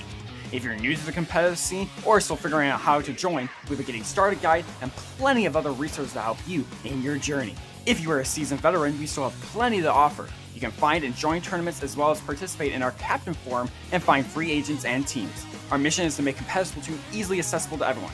So what are you waiting for? Join the Splatoon Stronghold today!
Yo, welcome back to Paddling Pool 196. I'm Asek, joined here by Pinky, and we are headed into, I believe, winners semis? Yes, this is winter semifinals, the first match being streamed of the top 8 of this bracket, and what a bracket it has been, honestly. I don't know how much of the other sets you've seen, Asek, but we've had some bangers. Yeah, I didn't quite get the chance to see it, but I heard that one of the teams that won was a double curling team. Very interesting. Not something you'd expect to see. But we are headed into Inkblot Zones. Yeah, Inkblot Zones. Inkblot has definitely been one of the more preferred maps in this game, as people were sort of comfortable with it on Splatoon 2. It's very balanced, it's very even. It's very easy to push back in, but it's going to be interesting to see how these two teams sort of adapt to it. We obviously have Avocado, which we saw earlier in the set versus Caca, using that double sploosh comp that Asik was, or double curling comp that Asik was talking about. And of course we have Centopia, who just won the most recent set. Yeah, I wasn't quite sure if if we are seeing the curling team, but we are the Avocado team. Okay. I'm excited to see what they do. I've heard a lot. I've heard that these guys just ran the previous team over. I'm excited to see what they'll do against Centopia. As for Inkblot, this map is kind of in a weird spot. It's a good map, but it's like the worst of the good maps. It's probably the worst of the... No. Besides Wahoo, it's the worst of the Splatoon 2 maps that they ported into this game. Yeah, you always have to have that caveat of Wahoo, but... Yeah. Maybe we'll see some Wahoo now that we're entering a more counterpick format as opposed to the structured map list, so we might see some people counterpick the zones Wahoo if they're really feeling like going that route, but I honestly kind of doubt we'll see it. Yeah. Zones Wahoo is definitely a map in the game for sure. One of the maps of all time. Yeah, unfortunately, it is one of those maps that do have to exist, but that's the game we're presented with. Yeah, I'm excited to see if the curling bombs work on this map. It seems like this map isn't quite suited to curling bombs as well as some other maps, but we'll see if it works, and we are headed straight into it now. Yeah, we're heading right into Zones Inkblot. Here we go. And we're seeing double splash, Tetra heavy splatting, a more aggressive comp, up against one curling bomb on the roller, so we don't quite see it, but we do see the Custom Junior, we see the Machine, and we see the Squeezer. Very interesting comp on the side of Avocado. Yes, indeed. We have kind of a double splash heavy meta comp, but with a Tetra put in there. I'm not sure how that's going to work. It seems like it might work pretty well, but the Tetra might be a little bit too fast for the other people in their comp to keep up, especially with that heavy splatling. But we'll just have to see what these people can do. Centopia has gotten an early cap, but Avocado has taken the zone back. The roller trying to find a way in, but gets caught out by the splash. But then the Machine follows up and gets the pick on that splash. Yeah, we're just seeing an utter bloodbath, people going down left and right. As we do see the crab come up on the left side, the Squeezer's able to take it down with a very nice jump, Very well done over Marsh as he now gets another pick and is moving onto the enemy plat. There's just 2 more just the splash on the Tetris, but Marsh is forced to back up just a little bit. But Avocado's already getting this point count under 50, which is a very crucial area because that's when last ditch effort starts to activate. But what a great push in just the first minute as the Tetris start to reslider in zone, trying to get some more control, but do go down to the machine on the side of Avocado. Yes, Avocado has a very strong early lead here. And Centopia is kind of running out of time to find a way back in. That Wavebreaker is coming out, though. That's going to give them a lot of the space that they need to find a way back in. The Tetras behind them somehow are going to try to contest the zone. That Briabomb is going to come out and hold it for just a little bit longer, though. And Centopia is going to go 3 down. It looks like this is probably going to be it, unless this Crab Tank can pull out an absolute miracle. That is going to be game 1 for Avocado.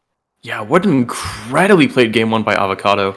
We just saw Centopia just trying to, almost like, not even trying, they were just staggering themselves as they kept trying to approach the zone, and Avocado was just able to catch all of their approaches down the drop and down the left side, and it was just utter domination as they all take a look back behind them, just see just the utter bloodbath that they left behind on Centopia in this game 1. Yeah, I'm honestly not quite sure about the Tetra in that comp. Most of the time when you see a Tetra, the entire comp is built around diving and being really fast. But with the double splash heavy comp, their comp doesn't really fit that archetype. Just because, like, they could really stand to use something like a big bubbler or a cooler or some support special to try and make up for the fact that the Tetra is going to be diving in and trying to support them on that front line. With the big bubbler getting jumps back in for them, the cooler letting them feed their brains out. Even an ink vac or something to protect them while they WM1. Exactly. But I feel like that comp didn't really have the support that it needed for that Tetra to really work, for it to really shine. But who knows? They might have a trick up their sleeves to try and work around that secret plan that their comp just didn't quite get the chance to show. And it might be more apparent on this counter pick that they're going to take. Yeah, obviously, counterpick is a great chance for us to see not only the comp, but maybe even just how their playstyle of Centopia will shine. This is sort of a chance for them to reset into territory that they're more comfortable with. And we do see its zones on Flounder Heights, one of the newer maps added. And a somewhat contentious one. I personally really love Flounder, but I know there's some people that don't like it that much. Azek, what do you think of this stage? Flounder Heights is incredible. It is a really, really good map. It's so unique, and I think that's what throws people off. A lot of the people who don't like this stage, it's just a lack of understanding. It is a really hard stage to get your mind around. So much different than anything else in this game. All the other stages have like this sort of like spawn to plat to mid descending. You push through linearly with the occasional flank route to get around mid. But this map is kind of the opposite. You kind of go upwards as you get towards mid. And there are so many flank routes that you can use. It's kind of just a playground, and you really have to be creative with your plays. You can't play it like any other map. Speaking of not playing it like any other, we do see the Carbon Deco coming out inside of Centopia to replace the Tetra Dualies. We see pretty much the same comp on the side of Avocado, but Carbon Deco can really just run wild on this map. Us Splatoon 1 vets know how much Carbon can just move all around the map, just peek over the walls.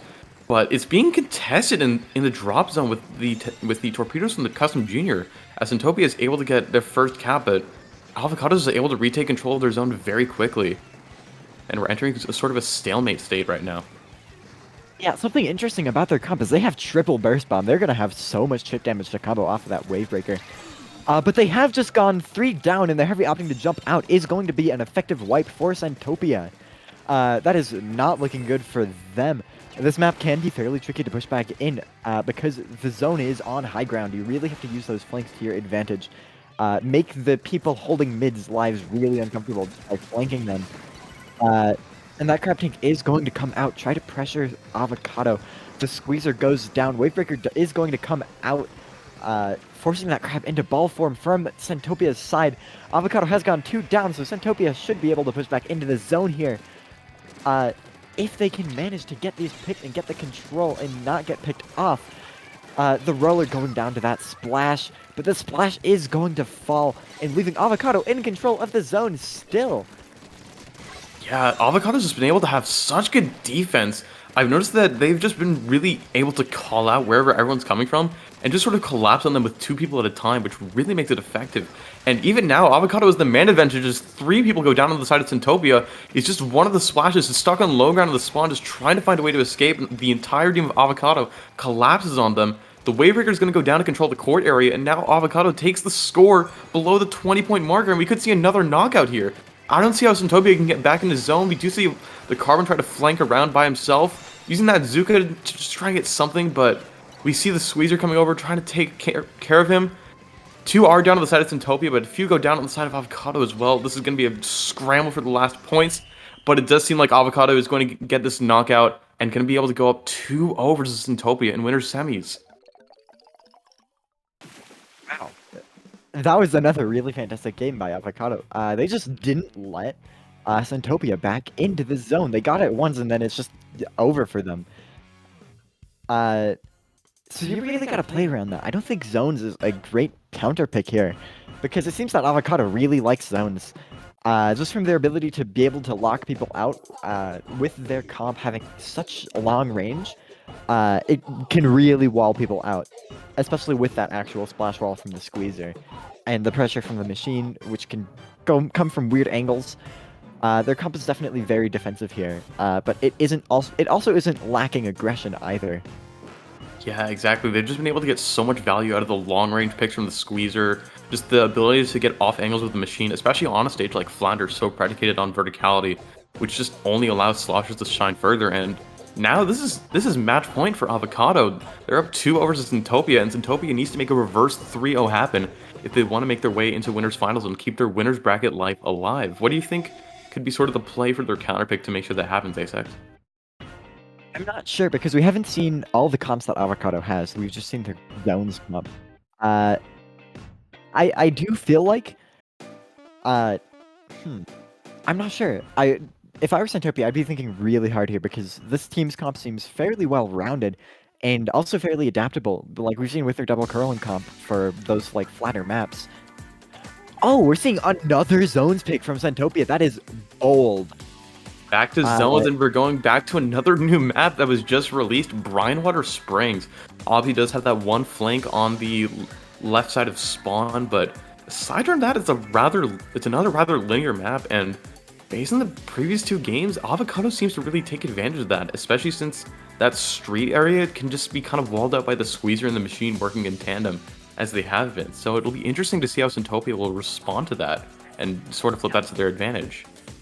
I have seen this map described as evil inkblot, and I think that's the perfect way to describe it, because the map is laid out in the exact same way as Inkblot Art Academy. You have the spawn, and then a plat with like an upper bats area, and then that bat has a ramp that leads down into mid where you have the zone, and then like the zone with a pillar, and then 2 flanks on the side that you can also take from spawn. I think it's like, it has almost the exact same layout as Inkblot Art Academy, except it is more linear. There's less like places to move, but the flank route is also a little bit more of an option you'll want to be taking. You have just a bit more cover down there, and you can take a kind of nasty flank. Yeah, and maybe these flanks are exactly what Centopia is looking for. If they go back to the Tetra and opt for a splash wall open of their own with the 52, as Avocado keys with the same comp. I mean, hey, if it ain't broke, don't fix it. But Tetra's coming back out, and we do see the 52 coming out. We already see one of the flank on the side of Centopia. Yeah, there's 2 in that flank, and once again, Centopia gets the first cap, but now the real question is, can they hold it?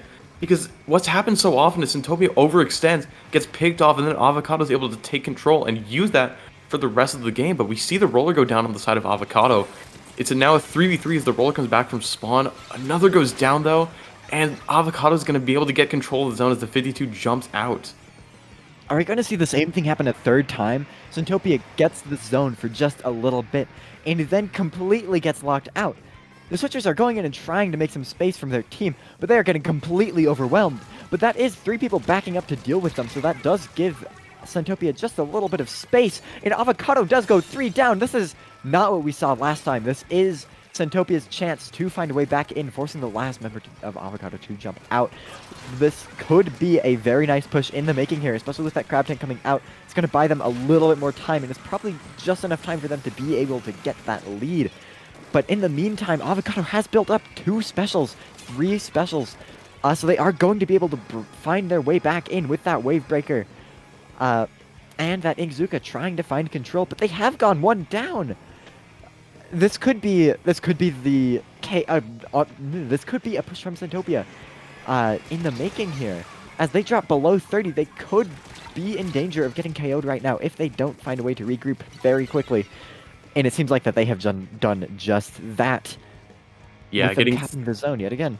Getting 3 kills in Centopia and forcing the Heavy to jump out in the corner, and now we have to see how Avocado will be able to hold. We did see Centopia just able to break through, and we do see one down to the flank, one trying to control it with the Heavy, and the Heavy is able to get the pick on the machine. Tetris gets another in zone, is now a 2v4, and Centopia gets to control the zone once again, putting a penalty on Avocado even further and starting to take down their own penalty. They have roughly 60 points to go before they can get their first game on the board and really start to take momentum back in the set. Centopia has gone 2 down, but Avocado has gone 3 down. Just the Siege Junior left, the 52 gal fighting them, pushing them back using that wall just to try and stall out with more people coming out of their spawn. This is not looking good. They have about 20 seconds to push back in before the game is over. And while that is a decent amount of time, it's not all the time in the world, as that timer keeps on ticking down as Avocado is 2 down. I don't think they're going to be able to push back in. That Booyah Bomb as a last-ditch effort to cap the zone. But it is just the Heavy Splatling, and they have done it. They have capped the zone at 2 points remaining, and that Heavy Splatling has gone out of there. That last-ditch effort did tend to work, no pun intended. That Booyah Bomb was able to get the cap, the Heavy forced out, and once again, Centopia is going to be trying to find a way back in as that Zuka comes out and gets 2 kills. There's only 2 left on the side of Centopia, just the Tetris and the 52, and we see Avocado just collapsing on the Tetris. It's just the 52, as one of them is just in the street on the side of Centopia. It's the Roller gets the kill on the Heavy Splatling, does go down, but they're just buying so much time, gets another kill with the Curling Bomb, I believe. And now there's only 20 seconds left on the timer for Avocado. Centopia might not have any answers, might not have the resources to be able to get the zone back. It's a scramble for the last few points as the points dip to 6. Centopia is able to get the cap and get a penalty, but they all go down. And it's a reset of the situation. Centopia still has to get back in as Avocado has control of the zone once more. And the Roller is just pushing it ever further. Once again, the Tetris are by themselves in that flank and they just get collapsed on. The Squeezer able to get them. And now we're just back in another neutral state where Centopia is just trying to get back in as best they can. We see the Squeezer get the pick on the 52. Squeezer, we see the Zuka get another pick on the Splash, and it's triple on the Squeezer! What an incredible play! He can't come back from that. That's game. That's game, set, and match. The Roller gets the kill on the 52 for good measure. Gets the Heavy as well. And that's a 3-0 knockout on zones as Avocado takes it. What a set. Man, they just... Centopia, I'm sure they were certain they were going to get the zone. There was no hope of Avocado getting that zone back and turning the game around, and they did it anyways. And took the victory right out from underneath their noses. Very well played by Avocado. Yeah, Centopia just had so much momentum that game 3, just being able to get all of the power they needed to just hold the zone for as long as possible, but they weren't able to knock it out, and that was the opening Avocado took, and that triple from the Squeezer at the end was just able to seal the fate. The Roller went into spawn beautifully, just able to aggress and get so many kills and so much value. Just incredibly well played by Avocado, and we're seeing how in unconventional comp, you don't see a lot of Squeezer, you don't see a lot of Roller especially, but they're able to play off it and make it work and make something amazing happen. And now they're moving on to winners finals. Yeah, so it's going to be a while before we see that team again. I do think they were really good at capitalizing off of the Tetra being just a little bit too greedy there. A lot of times the Tetra took flanks to try and make space, but got in over their heads and weren't able to get any value out of it, weren't taking the right plays to make space for their team. And I think that Avocado recognized that and was really able to just play off of that, taking out the Tetra before they could make space for their team, and then just writing out the 3v4. Yeah, exactly. And again, for every inch that Centopia gave Avocado, they took a mile. Keep in mind, they did not relinquish control of the zone at all in the first 2 games once they got it. and they were just able to just barely squeak out a victory in Game 3. So incredibly well played to both these teams. Centopia is still in this tournament. They will have a chance to fight their way back through the losers bracket, but it is Avocado who will be moving on through the winners bracket. I believe we will be following Centopia through their losers bracket journey. I'm not quite sure. There are 2 losers rounds going on next round, so we could look at the other one, but there is a decent chance that we will follow Centopia as well. I think we're doing winners finals first, and then we're going through the losers bracket. I could be wrong. Oh wait, yeah. Okay, we still have one more match. There is one more match of winners. I always get confused with the naming schemes. There is one more match of winners finals, and then the grand finals. I will figure this out eventually. So we will actually see Avocado once again right away, Yeah. but yeah, it's gonna be interesting to see. You know, they did just finish their set. The other team in winners finals has been waiting for a while, so Avocado definitely has the advantage of momentum on their side, but we'll just have to wait and see how things turn out. Mm-hmm. So I guess we are.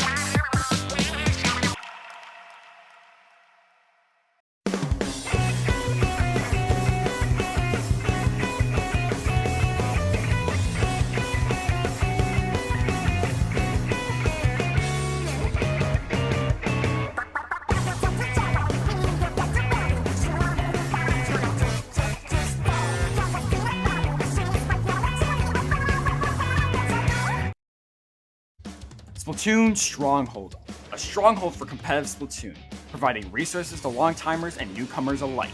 If you're new to the competitive scene or still figuring out how to join, we have a getting started guide and plenty of other resources to help you in your journey.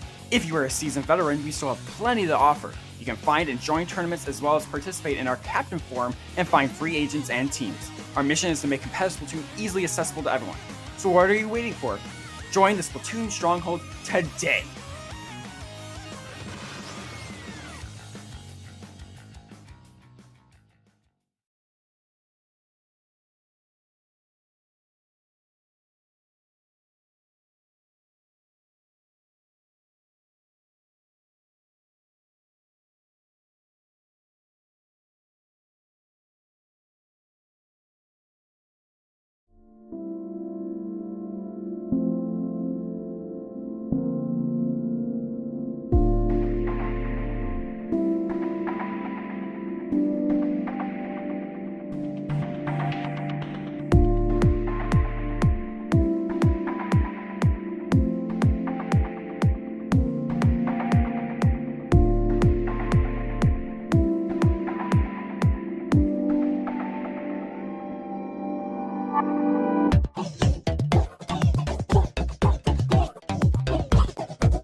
Yo, welcome back to Paddling Pool 196. I'm here, Asex, joined by Pinky, and we are here for winners finals of this tournament.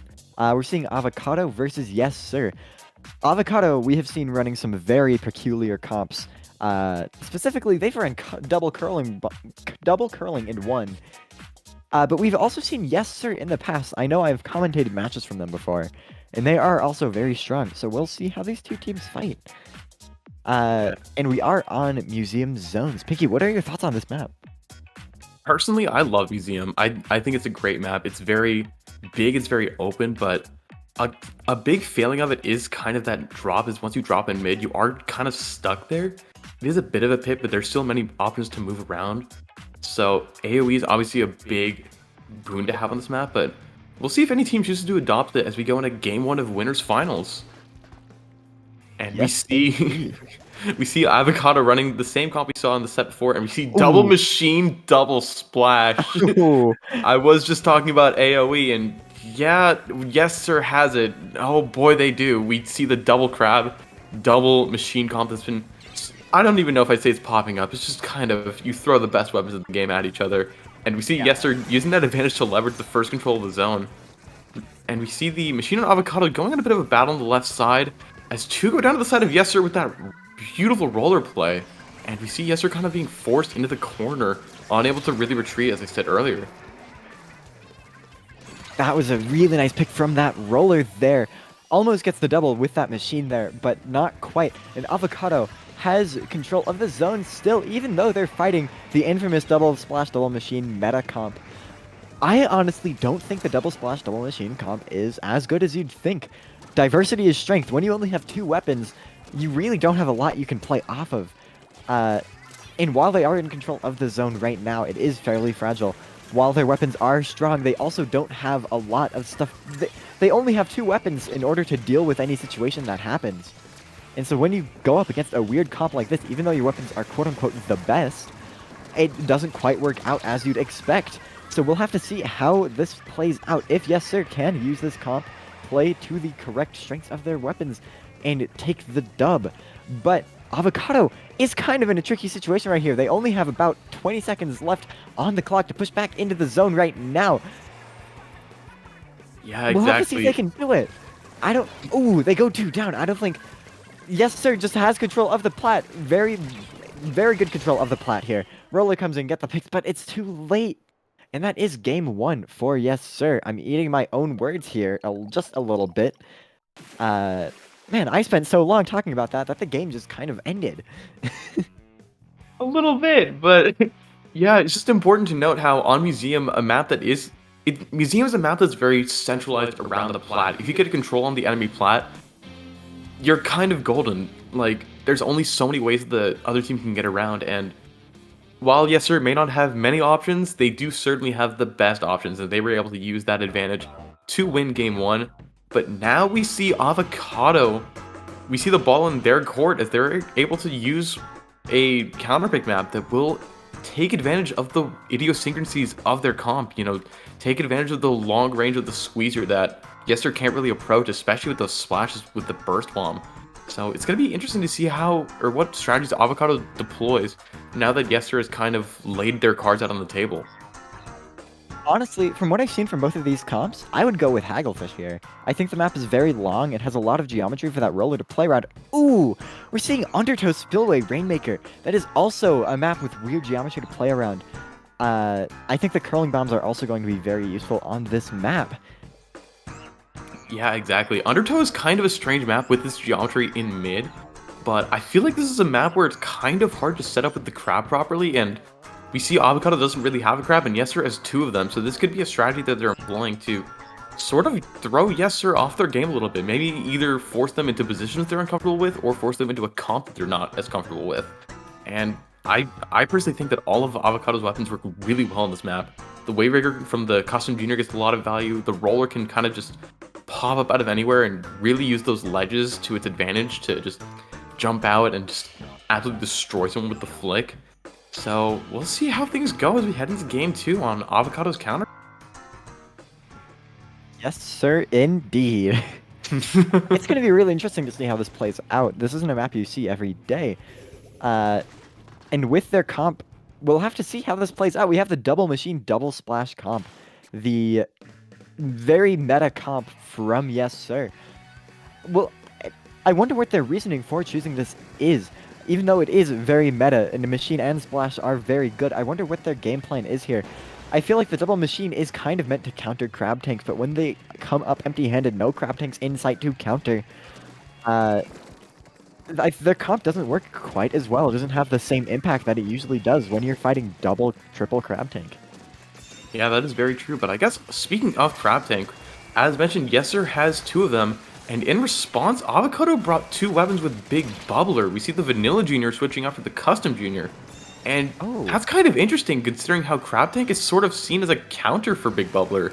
You know, a lot of people say that if Crab Tank does get nerfed heavily, Big Bubbler will be the next special to rise up. But speaking of rising up, that is exactly what Yessir is doing. They only push it to 95, but they have a lot of control over the left side of the map in sort of Avocado's area as the Splash is battling around the checkpoint, trying to deal with the Junior, but the Junior places an excellent bomb. 3 of them go down on the side of Yessir as the Rainmaker resets, and now Avocado can really use their paint and map control to just try and get a push of their own as we see the roller go down though, and it's 3v3 as Avocado gains control of the Rainmaker. Yeah, it looks like that Rainmaker is just going to be able to... Ooh!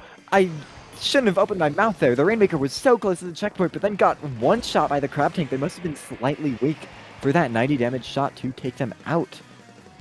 Very interesting indeed. We see curling bombs coming out to try and pressure them. But Avocado has kind of backed up just a little bit. They do have the lead at a nice 69 points, but they also can't really hold that because it isn't even a checkpoint. But they have been forced to back out because of that Rainmaker going down. And that Booyah Bomb is coming out to pop that Rainmaker and get Yessir some control in mid for them to try and push. Yeah, exactly. And we do see the team sort of favored the long route of the checkpoint on the far left side of the map. As 3 go down to the side of Avocado, it's just the Squeezer by themselves.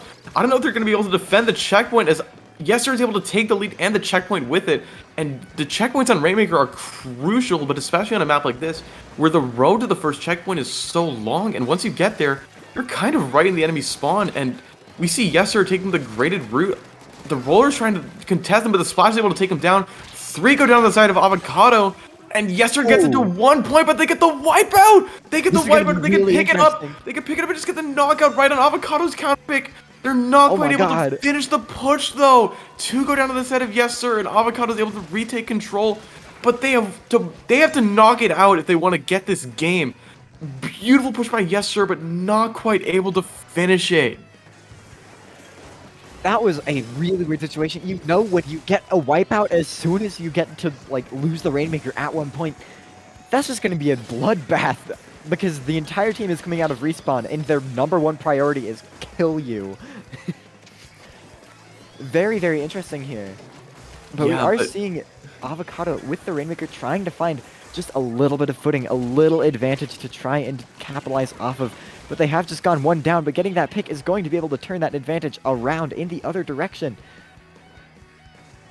Yeah, we see Avocado leaning more towards this right route. No, the Rainmaker's going back up on center, but this Rainmaker has been held for quite a long time. You have to imagine that timer's pretty low, and the Rainmaker itself does go down well into Avocado's base's territory. They had the Rainmaker for such a long time, but didn't really make anything happen, and we're nearing in on the 1 minute mark of this game.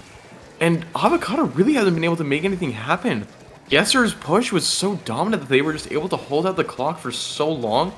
And it looks like Avocado just can't get back in. We see the Squeezer desperately trying to get this pick on the Splash. Does get it as 2 go down on the side of Yessir. It is just the machines to defend this checkpoint. And we do see Avocado take this checkpoint. But there are 45 seconds left. This is their last push opportunity. They really have to make this count. And they only have the Booyah and one of the Bubblers left, which aren't really... The Bubbler especially isn't really a special you can push in with. And the machine goes down, which is crucial. Yessir's holding that Booyah as it is popping it and just forcing the Rainmaker back into a corner, trying to stall as much time as possible. And we see the Crab come out, and the Rainmaker does go down. Avocado's in no place to pick it back up, and with 20 seconds left on the clock, you have to think that Yessir is just going to be able to hold this Rainmaker until time runs out. Yeah, Avocado has to pull out a miracle here. It is just straight up gunning it for that Rainmaker. That is their only shot of anything happening in this game. And with Yessir taking that Rainmaker and leaving, that is how you know that the game is officially over. Very well Yeah. played by Yessir, using the strengths of their comp to their advantage. Even on Avocado's counter pick, they just aren't able to take advantage of this team, as Yessir's just kind of coming in on all different kinds of angles, and Avocado's getting split up. And, you know, forcing a 2v1 in your favor is the easiest way to win team fights, and we're just seeing Yessir doing that all over the map, as the high mobility of their weapons is just allowing them to get from and to anywhere just so quickly, even in spite of the weird terrain. Yes, sir, indeed. So this is going to force Avocado into a reverse sweep situation. The same thing that they did to the last team that they fought. We'll have to see if they can pull this off, because these games haven't been too one-sided. While yes, Sir has been fairly dominant, it's not impossible for Avocado to win here, especially if they take smart counterpick. If they take a smart counterpick here, just so they can try and figure out exactly how this team plays, exactly how to counter them. Because they really are out of options to mess up here. They have to win 3 games in a row against this team.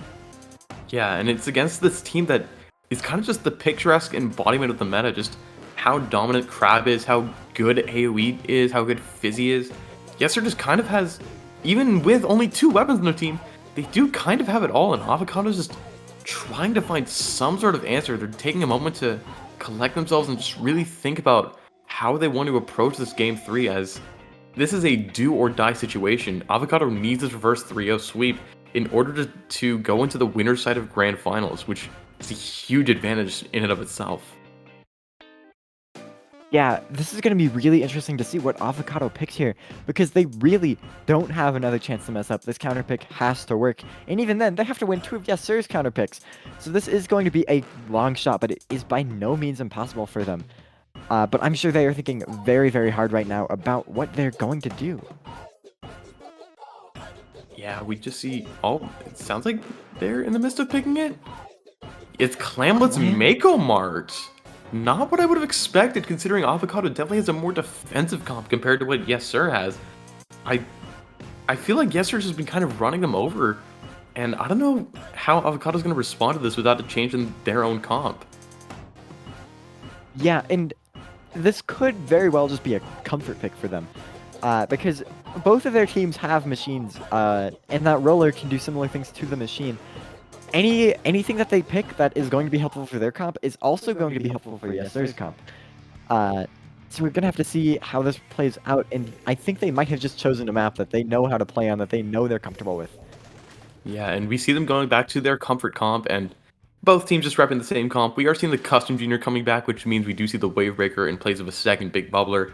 And Clamlets is a mode that I feel like doesn't get counterpicked very often, because a lot of teams are very uncomfortable with it until you get to the like super duper high levels, just because it requires such coordination that often goes unspoken in comms.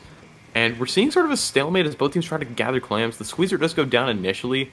2 go down to the side of Avocado, never mind. And Yessir's already pushing forward with Turf quite a bit, as 3 are dead. The Squeezer's coming from spawn, and they already have a ball formed, trying to get the first score of the game. Yeah, they're playing incredibly fast here. They got like 2 picks, and they're already with a ball trying to push the basket. But maybe they played that a little bit too fast, because they have gone 1 down. That being said, they have also gotten a pick on Avocado, which might turn it in the direction that they want. But that machine is just trying to find any picks here. Just trying to find a way to get any form of advantage, stop them from pushing in. But Yessir is pushing in very, very hard right now. Even though they don't have a whole lot of clams, they're just going for mid control, waiting for the next cycle of clams to respawn so they'll have enough to score and get a nice push going. But that crab tank is going to come out and try to get some picks, but it doesn't quite find the value that they could have wanted here. That being said, they now do have enough clams for a ball, and a decent amount of clams to follow up as well with that machine there. But they do only have their clams in 2 people, which is fairly risky. If either of them goes down, that's their push dead. But they do make a ball there and throw it up to their machine to try and relay that. Wonderful coordination from Yessir, trying to just get as many points as they can right now. They don't have a whole lot of clams. That Splash coming in with about 5 more to try and extend that push, but the Trizuka comes out and gets that very clean snipe, leading to Yessir being just 1 left alive, that machine who has just gone down, leading to an effective wipe. That's going to give Avocado a huge amount of turf control and map control in mid. A beautiful Zuka snipe on the side of the Squeezer on the side of Avocado, but what's less beautiful is the push itself. Not that much. Only 35 points taken off of the total, and it's very easy to run that back, even if Avocado doesn't have a ton of clams right now. If they're able to open the basket once, though, then they'll just have so much map advantage. And they do have the pity that they can jump straight to the basket at their disposal as well. So this is kind of Avocado's game, as Yessir wasn't able to get that much of a push and we're already halfway through this game. Yeah, this is pretty good for Avocado. They are not in the lead quite yet, but their push, Yessir's push was fairly weak.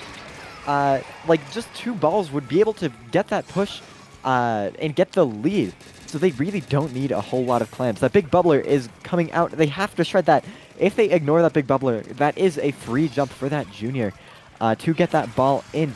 The machine goes down on Avocado. Crab Tank coming out, trying to get more value, trying to swing the momentum even further in their direction. The Crab Tank is going to get some snipes, leading to Avocado going 2 down. This is not very good for them.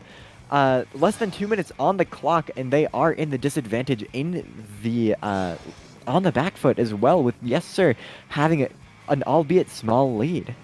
Yeah, Yessir in just the past minute was just able to turn around all the map control that Avocado had.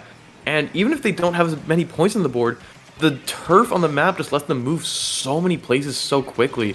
We do see a pick on the machine come out from the Splash. The Splash is battling in the the Squeezer, and is able to take out the Splash. Squeezer's trying to get some value, gets a 3rd assist. And this could be Avocado's chance, but they don't have very many clams to make this push happen as the Squeezer goes down by the melon box. Man, those machines are just getting so much value fighting together. Really just getting picks around the weird angles of this map, which is fairly good for the machines. This map has a lot of geometry for them to play around. The time is dwindling down as we speak. There's only 40 seconds left on the clock. And Avocado doesn't have a clam to their name. They need something to happen very quickly here. They don't even have a pity. They need to make a ball very quickly here. Only 30 seconds left for them to make a ball. Only 20 seconds after that for them to get that ball into the basket. And then only as much time as they can buy, really, with those clams. The roller is going to have to find a way in here. But they do have enough clams to get the lead here, I believe. If they don't, it's going to be close. It's just a couple more clams needed to have enough. And they really just need to find a way in now. This is their last shot. But with Yessir having 2 crab tanks, it isn't going to be easy. The big bubbler comes out. The Bria Bomb shreds the big bubbler. Now the Bria Bomb comes out. 2 balls are on the board. If they can get those balls in the basket, that is game. 10 seconds left on the clock. Both those balls land in the basket, and that is lead. What patience and presence of mind on the side of Avocado. It looked hopeless, but the junior and the Squeezer were just able to get the perfect angles, just able to take advantage of that roller, really diving into the spawn of Yessir, and just barely able to sneak those balls into the basket. And Asect, it's 2-1. We have a set going on our hands. Yeah. We're going to have to see if Avocado can pull this around into a 3-0. They are going to, or a 3-2. They are going to be fighting Yessir's counterpicks for these next 2 matches, so they have to play them very wisely. Yessir can counterpick their comp fairly well, with their weapons being less versatile in general. It is a little bit easier to pick something that will screw them over, like a really open map for their roller to not have a lot of turf control in. Or, really, there's so many things that we can pick here. And that's kind of the other side of the coin. The comp that has more weapons, but each of those weapons is less versatile, versus Yessir's comp, where they only have 2 unique weapons, but both of those weapons can really do, like, any role. The machines can play back and throw fizzies and get paint and throw booyahs and just get that support. But they can also go in and fight. The Splashes can do the same thing, with the Crab Tank being able to become a backline on a whim, provide a huge amount of long-range pressure. The burst bombs for long-range poking as well. very good paint on the splashes as well. Any weapon in that comp can fit any role, which leads their comp to be very flexible. Yeah, and I think it cannot be understated the combo potential of Yessir's comp. You have machine directs, machine indirects, burst directs, burst indirects. You have crab fire. There's so many ways for each of the weapons to just combo in and off each other, which just allows so many combos for aggression. So many weapons that can dive in at the same time. But here we have Yessir's counter pick, which is Splat Zones on Sturgeon Shipyard. Very sensible choice in my opinion. This is a fantastic crab map, as if you can get it onto the enemy snipe, it'll be very, very difficult for Avocado to move it off. Yeah, and with the weird geometry of the map as well, the machines are going to have a lot of room to play with. This map is very strong for both Splash and Machine, so Avocado is going to be fighting an uphill battle. Kind of in a literal sense with how this map is laid out. This map is kind of similar to Flounder, where the mid is actually higher than anything else. It kind of goes upwards from that court area. Yeah, so but we're going to have to see. But all the areas of this map are kind of segmented, as the court is kind of different from the ramps to the pushes on the sides to, of course, mid. So yeah, each individual area needs to be controlled perfectly, and I think the versatility of Yessir's comp will certainly let them control each of these areas very easily, which is probably why they picked this stage to begin with. So it'll be interesting to see how Yessir leverages the advantages of their counterpick comp, and to see how Avocado is going to respond to that. Yeah, this comp isn't completely one-sided though. The roller has a lot of ledges to play under. Wavebreaker is also very good on this map for holding mid. There's a lot of cover you can place it around. And Avocado does also have a machine and a squeezer, which is going to be able to play off that snipe very well. It is by no means completely one-sided here. So we're going to have to see if Avocado can make the right plays and get the win. Absolutely, and here we go, heading into Game 4. Once again, this is Yessir's match point. If they are able to win with their comp, they will win the set and move on to winner side of Grants. We see the same comp on the side of Avocado and the same side on the side of Yessir. We, of course, have the Roller Custom Junior machine and squeeze, which is double splash, double machine. Very standard, what we've been seeing the entire set. And we see both teams just kind of make a beeline straight for zones as we start this very first opening team fight. Oh, so crucial opening team fight. We see the crab right on the spinner on the side of Yessir as the squeezer goes down. And Yessir's able to take first control in the zone, getting 2 down to the side of Avocado. The crab not getting a ton of kills on its own, but just able to apply so much pressure in the mid area.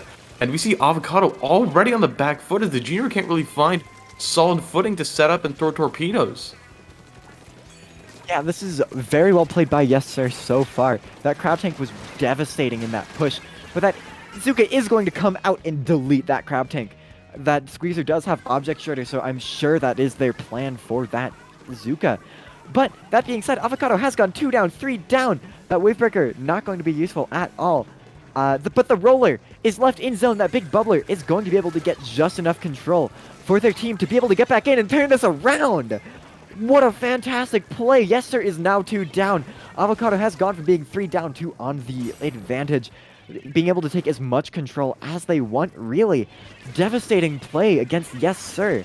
That big bubbler came in absolutely clutch as that roller managed to sneak in, get that out, get the jumps in. That being said, they have gone 1 down with their junior going down, and their machine going down as well. This is going to be Yessir forfeiting control, or Avocado forfeiting control of the zone. Yessir taking a whole lot of momentum. An effective wipe with a stagger, that is very bad. Avocado needs to regroup here. They can't go down here. Yeah, we saw the machine pushing, or the squeezer on the side of Avocado pushing too far in. And now the machine on the side of Yessir just has that spinner area on lock. And Avocado's just trying desperately to push back in. They are able to pick that machine from far away, but it's not significant man advantage. The Suka does come out, doesn't manage to find anyone as the Booyah just gets painted over. The roller's pushing in really far. The squeezer, of course, as well. As the squeezer goes down, Avocado is able to get control of the zone once again, though, pushing the crab and the entire team of Yessir back. And we're just seeing Avocado just trying to hold the spinner area. 2 of them go down, but 3 of them go down to the side of Yessir. And Avocado are able to push past their penalty and start to get more points on the board. And we're going to have to see if they're able to hold this control in time for Elite. We see the machine just sort of trying to take the right side of the map. The roller coming in through the spinner, trying to win the battle on the snipe. It's just a bloodbath going forth as we see the crab on the snipe on the side of Yessir trying to get control, but forced to move off as Avocado is able to take the lead from Yessir with 2 minutes on the clock. Those two machines just threw Booyah Bombs at each other at the same time. I just thought that was really funny. But Yessir's machine did get out of it because they had grates under them and space to move. That has been a lead switch, but Yessir is now in control with not much time left before the lead swaps back in their favor, and even less time before that lead turns into a KO. So yeah, Avocado really has to be careful about their next moves. They have to choose their next moves very wisely, and Natsuka getting that pick on the machine is going to be just enough for them to push back in. But that being said, their junior does go one down. Big bubbler coming out from the roller. That's going to provide them just enough control to be able to get that zone. With fantastic synergy with the main weapon, that roller is going to have enough space, and they will manage to paint the zone with 3 points remaining. That was a little bit close there. A little bit too close for comfort. That Booyah Bomb does come out and is going to throw the Booyah on the zone. Get just enough turf control for them to potentially paint over this now. The roller playing safe, playing stealthily, trying to get in, get a pick on that machine, but they get punished for it. They get caught out just a little bit too soon before they can get the distance to close that gap. Yeah, and Yessir is able to just fight back a little further for the penalty. The Booyah is kind of thrown out of no man's land to get quick. The roller goes down as well. It's 2 down to the side of Avocado, as Yessir is very close to getting this knockout, just ending the set right here. Avocado needs to respond quickly. One of them just being forced out. The Squeezer's dying all the way back in spawn, and Avocado doesn't even have full control of their court area, which just makes it devastating trying to move back. Yessir is probably gonna get this knockout, and that is it. Game, set, and match. Yessir is able to take it over Avocado and win this set 3-1. That was fairly unfortunate. That was a very dominant game for Avocado at the first half, but then Yessir was just able to take back control and get the dub. Yeah, Yessir was able to just play defense beautifully and just able to get back into mid so effectively, and once again, as soon as they did, they were just able to hold it so well. The roller was able to make a few incredible plays, and notably that double toward the end of game 4 to just prolong it a little bit longer, but in the end, it wasn't enough, and Yessir takes it and moves on to the winner's side of Grand Finals. Just incredibly played by them, and while it will be a while until we see them again, don't mistake it, we will be seeing Yessir again. And of course, Avocado isn't out of it either. We will see them in the loser's final, but it is Yessir with the advantage of having an entire extra set to play with once we do get to Grand Finals. Yes, indeed. So we are going to be going on a short break. Don't go anywhere, because we're going to be right back.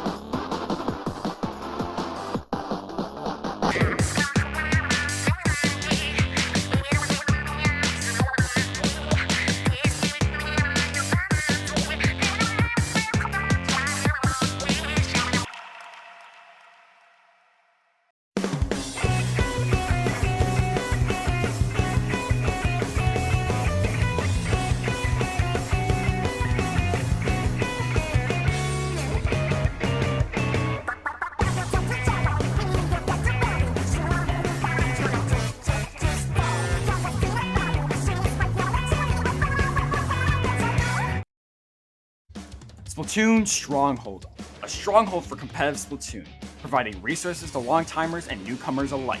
If you're new to the competitive scene or still figuring out how to join, we have a getting started guide and plenty of other resources to help you in your journey. If you are a seasoned veteran, we still have plenty to offer. You can find and join tournaments as well as participate in our Captain Forum and find free agents and teams. Our mission is to make competitive Splatoon easily accessible to everyone. So what are you waiting for? Join the Splatoon Stronghold today!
Hello, folks, and welcome back to Paddling Pool Week 196. I am Broken Pinky, joined once again by Asek, and here we are in the loser semifinals, otherwise known as losers top 4.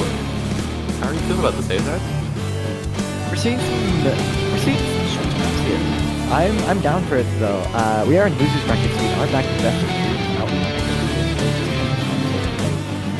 because that winners team is going to be. Oh, it is kind of fixed. Never mind. We messed up the stream graphics. But we are going to see Flounder Wahoo here. No, Flounder Zone. My words are getting tied up in my mouth. We've seen this map earlier in this tournament, and as I've said, I'm a really big fan of this map. Yeah, I love Flounder Heights. Splatoon 1 veterans, we've been waiting for the stage for a while, and we're all happy we got it. Even if we are missing one of our flanks, but we are just getting right into it with We Are in Paris versus Centopia, I believe. Yeah, we're just gonna jump right into it. Game 1 on zones on Flounder Heights. So it'll be interesting to see these comps. We see Double Splash Brush and the V Rapid versus Double Splash Junior and Carbon Deco. Very surprised to see that Vanilla Rapid Blasters. Not something you see often, but We Are in Paris decided to pull it out. That is really weird. You don't see Vanilla Rapid very often. Its kit is definitely a little bit strange for it, but it does kind of work. But we are going to see the Crab Tank already being set up. Double Splash on both sides is really interesting. This map isn't fantastic for Crab Tank. That being said, Crab Tank is still Crab Tank, and so it is still very dominant here. But running double Crab Tank isn't a no-brainer on this map. It might not be a no-brainer, but it is clearly what both teams are comfortable with, and we're seeing the Crab and We Are in Paris just getting so much value as they're starting to get a pretty solid push down on Flounder, which can be kind of hard to get a deep push in with that split zone. We see 2 down on the side of Centopia, and we're just seeing We're in Paris just have complete control. That Rapid is able to pick off that Custom Junior. It's just the Splash just fighting a 2v1 in the lower area. The third one jumps in. The Splash is able to trade with the Brush, but We're in Paris just has a lot of control, and that Rapid is getting set up with those mines and has the Tri-Strike at their arsenal for a counter Crab. And We're in Paris is below 30 points, which is a very surprising first push on, again, a split zones map. But we do see Centopia start to push in a little bit as the Crab runs out in zone. But there's the counter Crab from We're in Paris, and I don't know how to feel about this. The Crab is just able to get so much view and so much mileage. The Carbon Deco is trying to come back to the zone of We're in Paris, but is kind of caught in an off spot and is now battling a Splash, does get picked off. And Centopia has not been able to reset this zone. They've just been having it where they have their zone capped the entire time, but just unable to push into the side of We're in Paris. Now, We're in Paris has been holding their zone for so long at this point, kind of a ridiculous amount. Even it has been so close to being capped here, but Centopia has been able to do it, and it's just the Carbon left. That I would not be happy if I were Centopia right now, because they got very close to capping that zone. Yeah, and now Centopia is coming back from a wipe as the points go below 10. The Brush almost gets a double kill, but that is going to be game 1 for We're in Paris. A pretty dominant showing, and just able to have control of so much of the map versus Centopia, even despite some interesting comp choices as we see on Flounder. So it'll be interesting to see how Centopia responds to this sort of first call from We're in Paris. But it is important to note, this is Centopia's only chance to respond. This is a best of 3 series, so we'll just have to wait and see how this turns out. And after a game as one-sided as that, it is not looking good for Centopia. But we have seen them we saw them take that game off of Yessir. Or was that? We saw them take a really close game, if I remember correctly. Let me go look through this bracket for that game. But my memory is also not fantastic. But it by no means is impossible for them to get this right now. Yeah, exactly. They can definitely win here. Yeah, as teams do get deeper in tournament, we do sort of start to see that mental fortitude build a little bit stronger. So this is some sort of show that they're able to shake off. You know, it's one game. It's one game of the set. It doesn't matter if we win the next 2. So long as we win the next 2, all will be forgotten. Yeah. But it is kind of a mini reverse sweep here. It's kind of funny to call it a reverse sweep, since it is just you lose the first game and then you win the next two. But it is kind of a near reverse sweep because they don't have another chance to lose here. Yeah, this is a bit of a do or die as we see the counterpick onto Zone's Mako mark. One of the more, preferred counterpicks from what I've observed in community. People really like Mako Bar and people really like Splatoon on it. What do you think of this stage, Effect? I think this stage, I've heard this map mode described as Final Fantasy of Splatoon. Or is it Final Fantasy? Final Destination. My words are getting very twisted up. The Final Destination, no abilities of Splatoon. Very even. Also, my birds are making noise now. Cameo from my birds. Shout out to the birds. I will say, as an avid Smash fan, this can't be FD. FD is rigged and broken and bad stage design, whereas this is not. But I just sort of get the concept where it's just sort of a very even playing ground where both teams just get a lot of chances to really shine and really just take advantage of their aggression, show off their defenses, and just Mako's a stage that kind of just tests all of your abilities as a Splatoon player, and it's going to be interesting to see how both teams react to this test.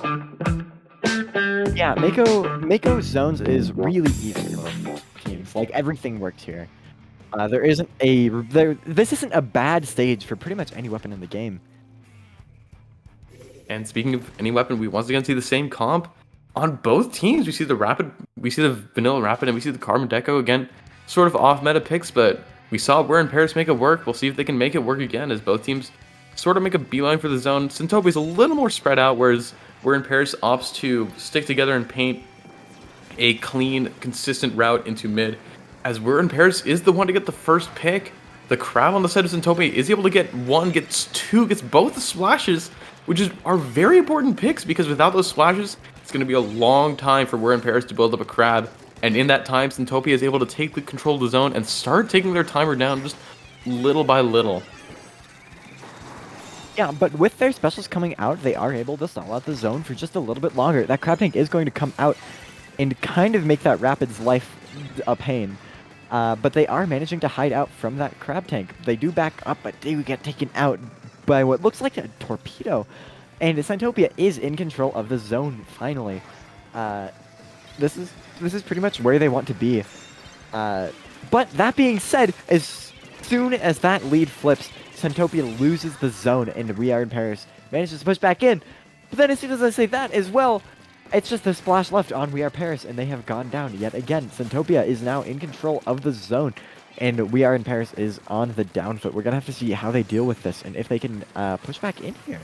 Yeah, we're seeing Centopia really start to push forward for the first time in this set, and we're seeing just all the control they can take. The Carbon is popping the Zuko, but it's a little bit in a weird spot as it gets rushed down by both the crabs, and it looks like We're in Paris is trying to get back into the zone, and they are able to get the cap.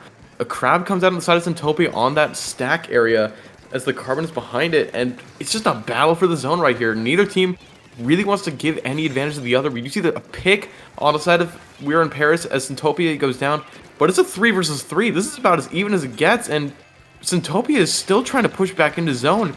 We're in Paris is really struggling to maintain this control, but the crab tank does come out from We're in Paris, as does the whale. They're able to push the splash back, and it looks like We're in Paris is going to get some more definitive control of the zone.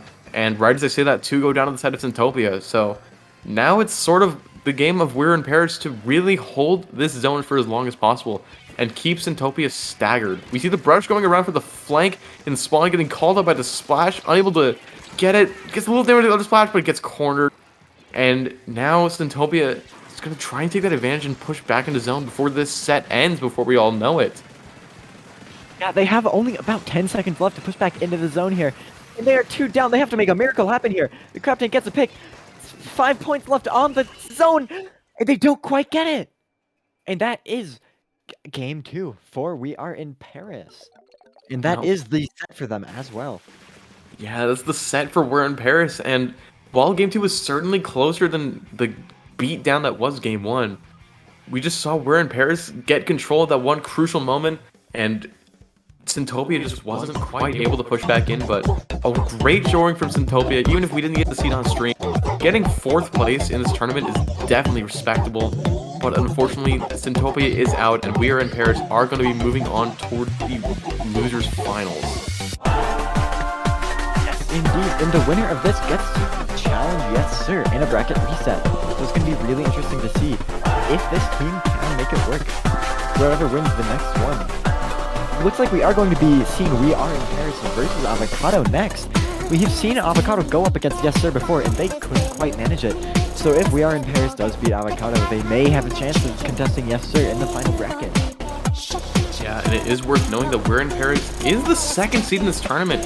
One of the highest seeds still left in this tournament, as our first seed was knocked out a little bit ago off stream. But it's also worth noting that We're in Paris also went up against Yessir early in the bracket. I don't know if that was on stream, but Yessir did beat We're in Paris earlier. So no matter who wins the losers finals, it will be a bit of a grudge match for redemption up against Yessir. But of course, before We're in Paris or Avocado can think about grand finals, they have to get through the other team first. So it'll be very interesting to see how that plays out in the losers final. Yep, and we are going to see that right after a very short break here. So we will be right back. Don't go anywhere.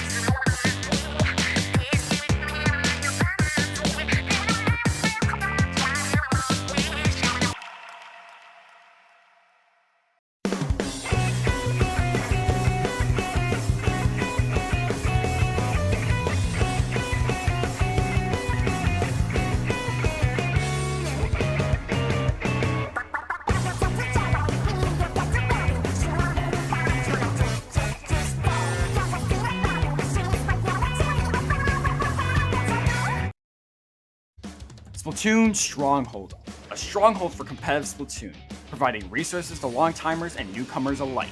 If you're new to the competitive scene or still figuring out how to join, we have a getting started guide and plenty of other resources to help you in your journey. If you are a seasoned veteran, we still have plenty to offer. You can find and join tournaments as well as participate in our captain forum and find free agents and teams. Our mission is to make competitive Splatoon easily accessible to everyone. So what are you waiting for? Join the Splatoon Stronghold today!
Welcome back to Paddling Pool 196. I'm Asek, joined here by Broken Pinky. We are currently in Losers Finals. We are in Paris versus Avocado Tastes Like Nothing. Both of these teams have gone up against the team that's currently sitting in the Winners Finals, and both of them have gone 2-3 against, or 1-3. So this could be a very even match. And whoever wins this team gets to rematch them. Because both of these teams got knocked out of Winners by Yessir, which is the Winners finalist right now. very interesting match right here. Fighting for the grudge match, pretty much. Yeah, exactly. The winner gets a shot at redemption. The loser has to walk away at third place, which is still respectable given the size of the tournament. But I can imagine both of these teams want some revenge. We're able to beat them 3-1, but before they can do that, they have to beat the other first, and they're gonna have to start game 1 here on Splat Zone's Hagglefish. So let's see what both teams decide to pull out. We see the double splash brush rapid team on the side of We're in Paris that we already saw, and we're seeing Avocado go with their classic roller machine C Junior and squeezer comp. Yeah, this is very interesting to see. Both of these comps are fairly off meta. We don't see Rapid Blaster too much. We don't see Brush too much. We don't see Squeezer too much. We don't see Roller too much. Very fresh match happening here. Both these teams running fairly off-meta comps. That Wavebreaker getting a devastating amount of value at the start as well, tagging like all 4 people. But unfortunately, that isn't going to work out very well for Avocado. We Are in Paris is going to get the advantage, but they are going to die to a Fizzy Bomb, which might be able to turn this around. That being said, the Crab Tank is now going out, trying to get some sort of value here. Yeah, and we're seeing We're in Paris get a dominant early push. They're already pushing below 40 points in just the first minute of the match. And Avocado, very split up, not really able to just sort of find a way to approach the zone together. And we're seeing We're in Paris just able to take very easy 2v1s as Avocado keeps in front of the zone. And right at the time we're at 16 points, we're seeing some contestment of it from Avocado. They are able to flip it and sort of try to leverage some advantage, but the zone is still being very heavily contested, as we do see the Squeezer taking the flank on the left side of the map, but unfortunately that extra manpower was kind of needed in the zone, as We're in Paris is able to get it. But right as I say that, Avocado gets it right back. As I said, it's just a blood match in the middle to see who can get the zone and who can maintain control. But it looks like We're in Paris is finally retreating, and maybe Avocado can finally use this as a chance to build a push. And right as I say that, commentator just curse, We're in Paris gets to contest the zone all over again. It's just an insane zone flip. It's now a 1v1 with the Custom Junior in the splash, just trying desperately to get the pick on the other and get some control. We see some jumps into both sides, but okay. I think Avocado finally has control of the zone. They're finally going to start to push up, and We're in Paris is officially on the back foot for the first time this game. But my goodness, it took 2 minutes for Avocado to get complete control of the zone, and already they're pushing it very far down. Yeah, they are pushing very far ahead of the zone here, which is very good for them. Getting 2 dead on Paris is going to be extremely valuable for them. Even if they do get back into the zone after this, they are going to have a lot of time to wait for those respawns. Crab Tank is going to come out though. The Roller gets a random curling bomb pick, I think. That was very unexpected.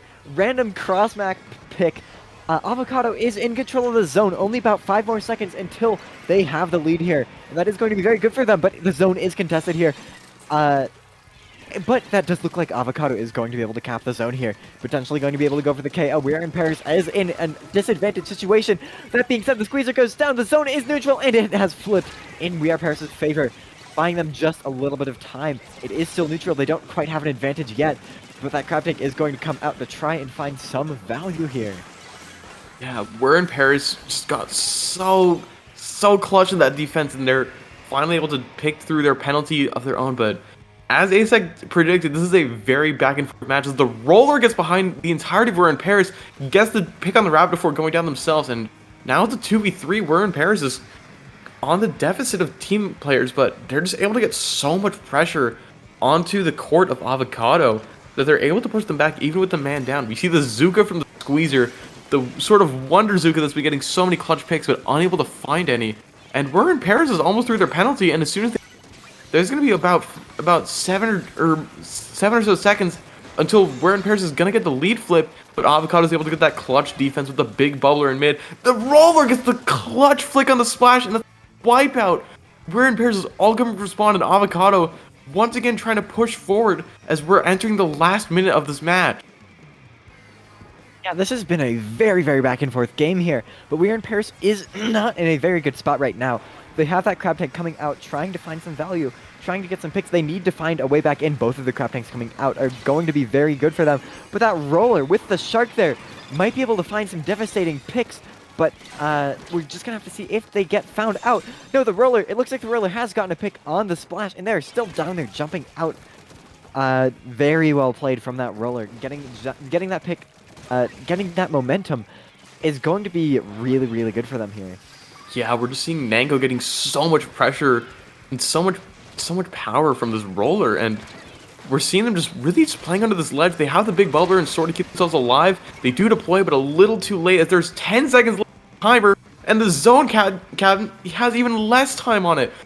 We might even see a knockout from Avocado, and they just barely get the knockout in time for the match to end. And Avocado Tastes Like Nothing does get game 1 over We're in Paris, but even saying that, it was so insanely close. We're in Paris had the lead so much of that match, and we're very close to bringing it all the way back, but it was Avocado that come out on top on game 1.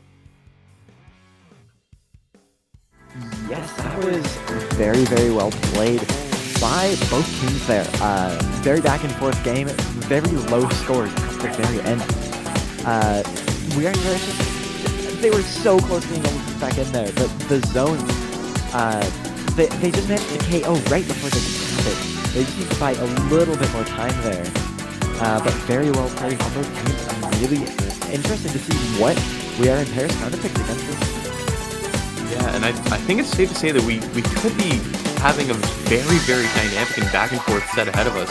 Again, this is only game 1, but in a potential 5-game set, it's going to be very interesting to see how both teams sort of adapt to the strategy of each other.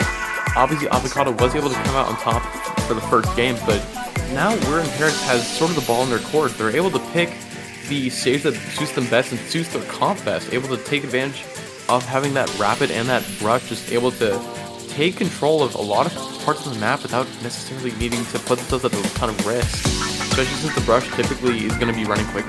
Just get back in there as fast as possible. Yeah, it's going to be really interesting to see what both of these teams do. It looks like we have the counterpick of We're in Paris, and we are going to be headed to Splat Zones on Wahoo World, one of the other returning stages from Splatoon 2. One the community has sort of a sour opinion on, but on Splat Zones, it is seen as one of the more playable versions of that map. We do have that unique circular zone in the middle, we have bridges that stay out for the entirety of the match, but I think a big thing on Wahoo is that with the change in elevation being so drastic, it's very easy for one team to lock out the other. And maybe We're in Paris is trying to use that and simultaneously use the tools of the double crab and the ink brush to be able to break out of the lock. So it's going to be very interesting to see how We're in Paris is going to use these strategies available on Splatoon's Wahoo. Yeah, this is a fairly controversial map within the community as well. This map is definitely, this mode is definitely the most bearable because they're moved the bridges going down, which, those bridges moving downwards just kind of, slows the game down a lot and leads it to be a lot less dynamic. But this map doesn't have that, so we're gonna have to see how it plays out. Both teams running the same comps, except Avocado is opting for a V Junior double bubble comp. We're gonna have to see how that plays out for them. Crab Tank already coming out, Bubble already coming out. Avocado is in control of the zone for now, but potentially not for long. Both teams contesting it here. Avocado going one down is going to be forced to back out. Yeah, We're in Paris just able to just push Avocado out. You know, Avocado said prepare for Bubble and make it double, and We're in Paris is just able to make it so none of that happens. We do see the Junior get their bubble though as the machine gets the Booyah Bomb. Potentially this could be a way for Avocado to push back into mid, but right now it's We're in Paris with total control of the zone, and I feel like this is where their comp really shines. The Rabbit is able to contest pretty much all the routes leading into zone while keeping himself relatively safe, but one of them goes down to the curling bomb being ricocheted, and all of a sudden 3 of the people on We're in Paris are down. It's just the Rabbit by itself, and we know that the Rabbit paint that well, as we do see the zone flip, and now Avocado is the one with all the control. We're gonna have to see how We're in Paris gets out of this lockout situation. It's now a 2v2. I take it back, it's just the splash on the side of We're in Paris, and they're forced to crab in a very low spot where they probably aren't gonna get a lot of value out of it. And that crab can get very easily rushed by the roller that is sharking and waiting. And we see the rollers pop out right behind one, gets the doesn't quite get the jump on the crab. The brush is able, but still the roller is able to buy just a bit more time on the zone. The timer gets down to 36 on the side of Avocado. And even then, Avocado is still holding this zone here. That big bubble is coming in huge to just help that junior paint, help the roller get into zone. Their entire team jumping into it. Very, very good for them. They just didn't have that crab tank to contest that big bubbler. And that is very, very good for them. They are still managing to hold this zone by a thread. The Rapid is trying to find some picks here, trying to help get the zone. And they do manage to flip the zone, but they had to work so hard for that. And Avocado still isn't in that big of a disadvantage. The big bubbler does come out from the junior, being forced to place it back there to live, but they get picked for it. And that is going to be fairly big. We Are in Paris now has a lot of momentum to work with here. That brush is going to be able to kind of shark out, and they have a lot of room to play with as well. So we're going to have to see how this plays out. Only about 20 seconds left on the clock before Avocado is in any real danger of being KO'd here. But they have to push back in very quickly before then if they want to hold the lead. It looks like the lead is going to swap here. The roller manages to get a big bubble down. That is going to be huge. They have 2 big bubblers out. That is going to be very good for them, trying to cap the zone. The Zuka is coming out as well, trying to find some value. It doesn't quite get what they want, though, but they do manage to reset the timer, buy themselves just a little bit more time to get those bubbles back, get that Zuka back, get that Booyah, get all of their specials back, and try and push back into the zone here. Yeah, and we see Avocado just able to sort of get the cap of the zone, and just now getting the cap once again. We're seeing We're in Paris coming from spawn, and it's going to be very interesting to see how they control the one route into mid. The Rapid does go down, but is able to throw the 3 of their tri-strikes on value, though. And now We're in Paris is down to 2 people as the last 2 come from spawn, and Avocado is the one that just has so much control over mid. We have the roller dropping down to the lower level and just trying to shark find some more kills.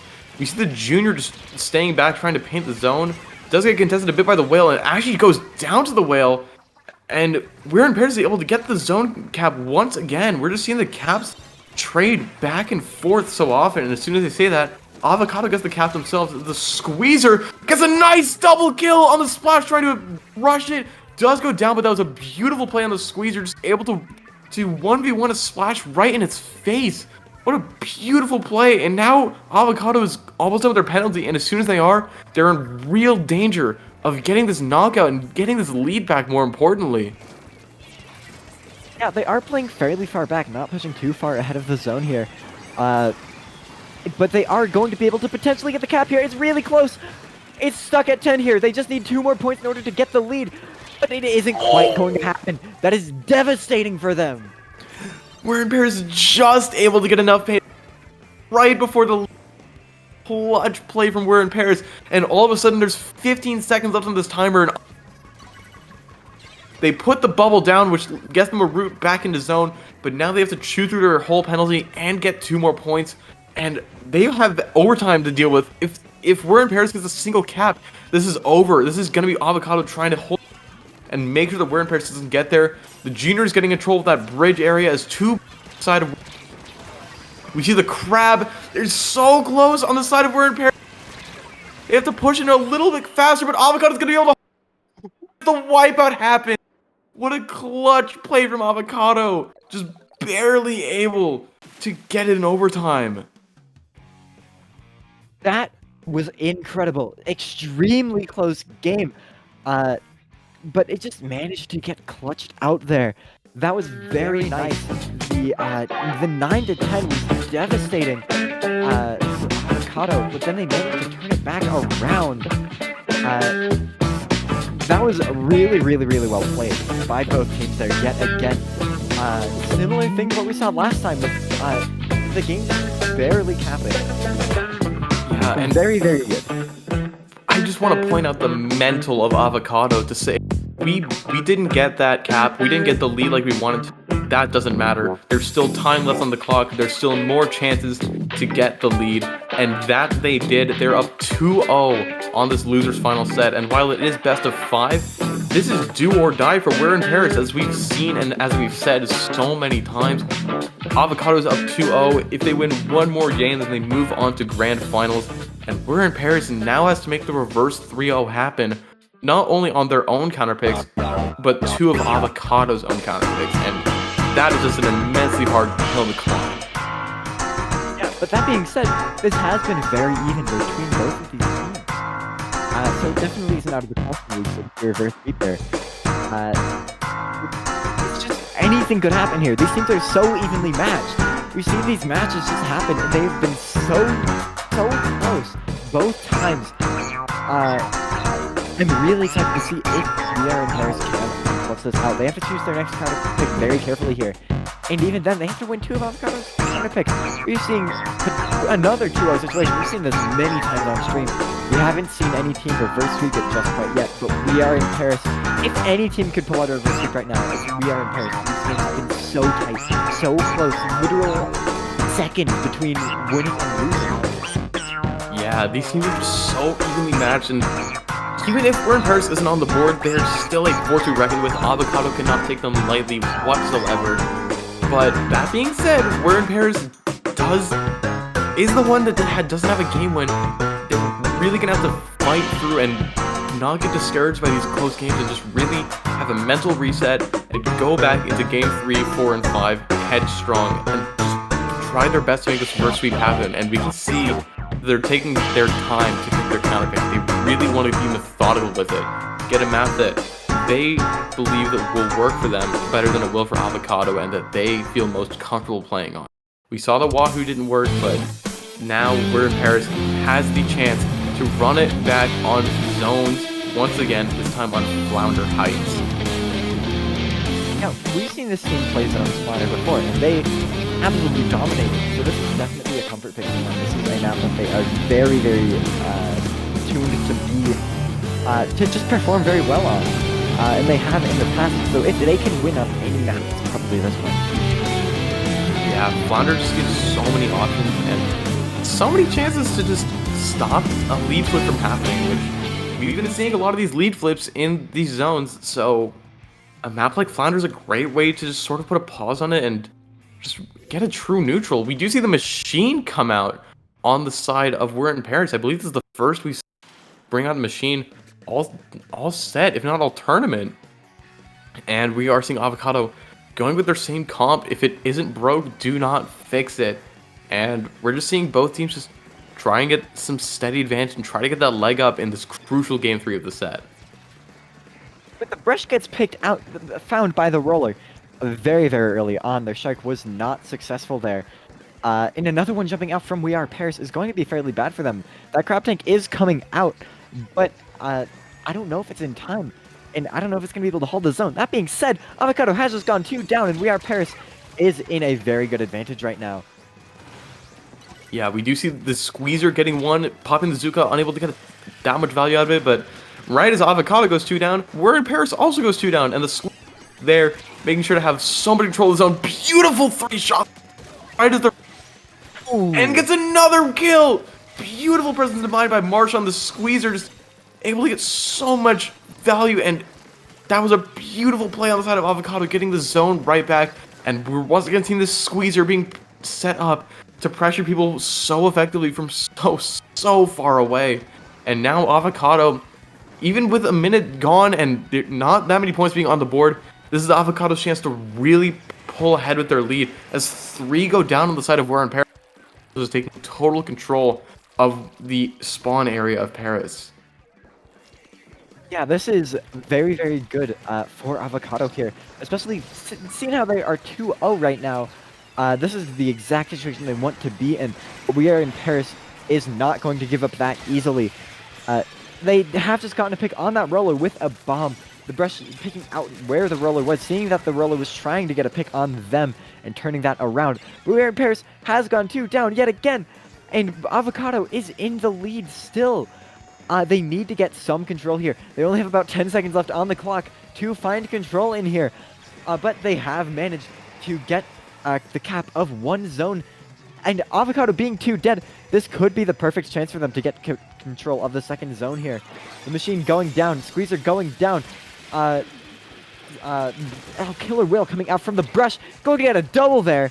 Absolutely devastating for Avocado. We Are in Paris is now in full control of the zone, and they now have their chance to shine. This is the situation we've seen them really play very well in before. So we're going to have to see if Avocado can come up with anything to try and get around this, or if We Are in Paris is going to be able to hold control of the zone. Exactly. That was a beautiful push spearheaded by the Brush. And now We're in Paris' timer is taking down very quickly. They're already below the 40-point mark. There's roughly 2 minutes left in this game, which means 2 minutes for Avocado to respond. But We're in Paris now might even give them that chance. There's 30 points left on the timer. Last-ditch effort is being fully active for both teams here. And the timer just keeps ticking down oh so fast, and We're in Paris is almost in a lead, but they just lose control of the other zone. This other zone flips. Oh my god, this is going to be a type. It's 14-12, 13-12, and We're in Paris is able to get the lead barely. 2 dead on the side of Avocado. They could get the knockout here later. Cards right. Avocado's being forced on the cage on the roof. 1 point. 1 point is one more cap, and We're in Paris barely get that last cap. My goodness, that was a absolute battle on the roof of Avocado. But We're in Paris is able to get the game and get on the board for the set. That was concerningly close to being another very close scoring. We almost saw a 12-14 cap. We Are in Paris managed to hold the zone for just like 5 more seconds, and they were able to cap the zone off of that. Very well played by We Are in Paris. And now we're going to see their momentum really start to shine. It seems that both of these teams also prefer zones here. So we could see a zones-only set here, unless either team is willing to pull out another node. I mean, this is the first time we are going to see a counterpick on the side of Avocado. Maybe they will try to mix it up a bit. Maybe their heads are hurting a little too much from all these zone flips. It's very difficult to keep up with, and maybe Avocado wants to go with something a little more cut and dry, such as maybe a Rainmaker, where you can really get a lot of leverage off of one big push, as we've seen both these teams get several opportunities for several big pushes throughout the set. And although it's been nothing but a close set, We Are in Paris was able to take that game and board. It is now Avocado's turn to start having some counterpick fun. Yeah, I'm really interested to see what they pick here. Both of these teams' comps are, like, they both have their own strengths and weaknesses, but they're also pretty dang versatile. So we're gonna have to see how the counterpick is chosen, especially if they're going to deviate away from zones, because I believe we have seen Avocado pick zones as a counterpick in the past.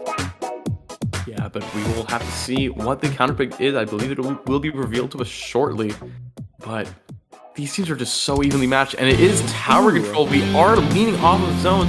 We're going into tower control on Undertow Spillway. I'm personally a big fan of Undertow. I know that that's probably a biased opinion because my weapons are really good at Undertow, but tower control is definitely a very snowbally mode with the special advantage, and maybe that's what Avocado wants to kind of put We Are in Paris into the ground and not really give them a chance to respond like a zones map would allow them to.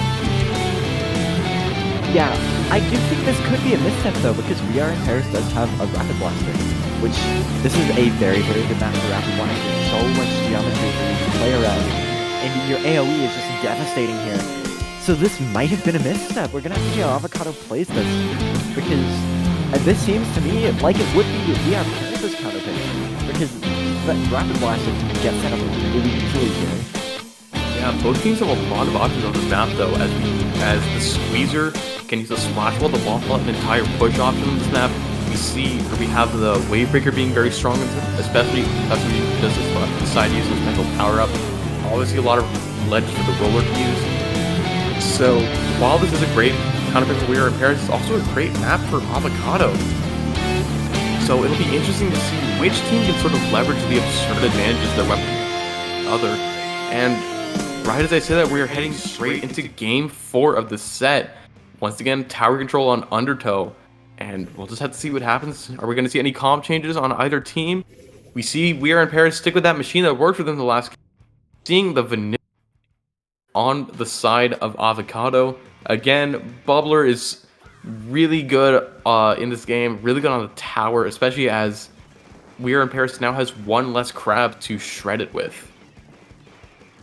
Yes, with the double bubble, it's going to be very easy for this team to get the first checkpoint. Because that first checkpoint is literally, like, out the front door of spawn. It's pretty much just a speed bump for the tower. But that being said, Avocado has gotten We Are Paris 3 down here, very staggered, with that Rapid Blaster being the last one alive. That being said, the Rapid Blaster does force the machine off of the tower here. Here comes the strength of the Rapid Blaster really shines here. If they stand on that snipe, they will be able to absolutely bully that tower, especially with that Tri-Strike coming out. That bubble is gone. But the Rapid has been taken out, which is going to be very good for Avocado. They're going to be able to get past the first checkpoint here. Yeah, Avocado is the first one to the checkpoint, but this checkpoint, the first checkpoint of this map is really nothing more than a welcome mat. It's this second checkpoint that is so crucial. You are surrounded by enemy high ground where they can just stand and pressure you from far away. But it looks like Avocado might be able to break this checkpoint. It's very close. They just barely get past checkpoint 2, which is crucial on this map, getting to 47 points. Unable to push any further, but on a map like Undertow, 47 might be all you need. Breaking that second checkpoint is so challenging because of how long the tower sits still in an area surrounded by high ground. So now We're in Paris is gonna have a bit of a hill to climb. We do see the crowd come out pretty far back, not really able to get a ton of value, not even getting a single pick. And we see We're in Paris just really struggling to get this first check. 2 of them go down just for trying it, 3 go down as the rollers now getting behind the entire team. And Avocado is just continuing to push further and further in, as they have the tower special charge in their advantage, as they have control of the tower. This mode really is starting to snowball a little bit, as we're getting 2 minutes down through the match, and We're in Paris has just been unable to get a really strong push option going. Yeah, this is extremely dangerous for We Are Paris right now, because they are at the last checkpoint here, Avocado. But that being said, they did manage to push them off. Just that squeezer left to try and stay alive, try and move backwards. But they are getting absolutely swarmed. They do manage to pull out a trade, though, but not before the crab tank comes out on We Are Paris' side, getting the pick on that one player there. And as well, maybe getting a pick on that junior as well. Trying to chuck burst bombs to get them out of there. And they have officially gotten to the first checkpoint and broken through it. This is starting to be very good for We Are in Paris. They have the momentum that they need, but the brush has gone down. So their momentum might disappear before their very eyes at any moment here. But with that Tri-Strike coming out, shredding that bubble, the Crab Tank coming out as well, this is actually a really good situation for them, and they have broken through checkpoint 2. They are actually fairly close to getting the lead here. With only a couple points standing between them and potentially a game-winning lead here, this is a very high stakes situation. And with Avocado going 2 down, it looks like it might end up in We Are Paris' favor. Avocado is staggering here. The machine has gone down as well. It's just the Squeezer Jr. and Rolly left to defend here. They have gotten the lead there. The big bubbler does come out, but the Booyah Bomb absolutely shreds it to pieces. And they have broken through the final checkpoint. We Are Paris is on the home stretch. They have gone 2 down here, but they could still fight this. It's 2-on-2 right now, and the machine has gone down. And that looks like it is going to be the end of We Are Paris' push. A devastating push to 6. But that being said, there is only 1 checkpoint between Avocado and KOing. So it's anyone's game here still. Yeah, there is only 1 checkpoint left, but as much as We're in Paris may have shown it to be, it is a tough checkpoint to get. Just surrounded by so many places that the enemy can swarm you in, and now Avocado's gonna have a real mountain to climb. There's a minute left in this match. They're really gonna have to make something happen, as they don't even have the area by tower painted that well. The tower's just getting swarmed by the Tri-Strike, beautifully thrown by the Rapid Blaster, and We Are in Paris is able to keep that tower out of Avocado's hands. We do see the bubble come out, keeping the user alive, but now the junior is sort of stranded with no bubble to hide in, and there's only 30 seconds left of this game, and we see the machine going all the way back, set up for defense, and knowing that at this point of the match, We Are in Paris does not need to get any more points. They don't have to push forward at all. They just have to stay back, and they have to defend this tower with their life. Yeah, this is huge for We Are in Paris. They burned both of Avocado's big bubblers back there. So they are going to be desperate for those specials coming out. It does look like they have both managed to get big bubbler just in time. But they have gone 1 down. It's going to be very scrappy, whatever happens here. Both the bubbles have come out. The Tri-Strike shredding both of them. And that looks like it is going to be game in favor of We Are in Paris. It is now 2-2. We are game 5. We Are in Paris could pull off that reverse sweep. Yeah, and I believe this is the first game 5 we have seen on stream. Beautifully played by We Are in Paris. just not panicking at all, and you know, they saw the double bubble and they just didn't care. The Rapid just threw so many, the Rapid came in so clutch with the price strike, seemingly always having them at just the right moment. And just like that, a 2-0 deficit for We Are in Paris is now turned into potential reverse 3-0 as we're heading into game 5, and now Avocado has their back against the wall. They kind of just got rolled over on their own pick, and now they're gonna have to see what works. Yeah, this is gonna be really interesting to see. This is a super dangerous situation for Avocado.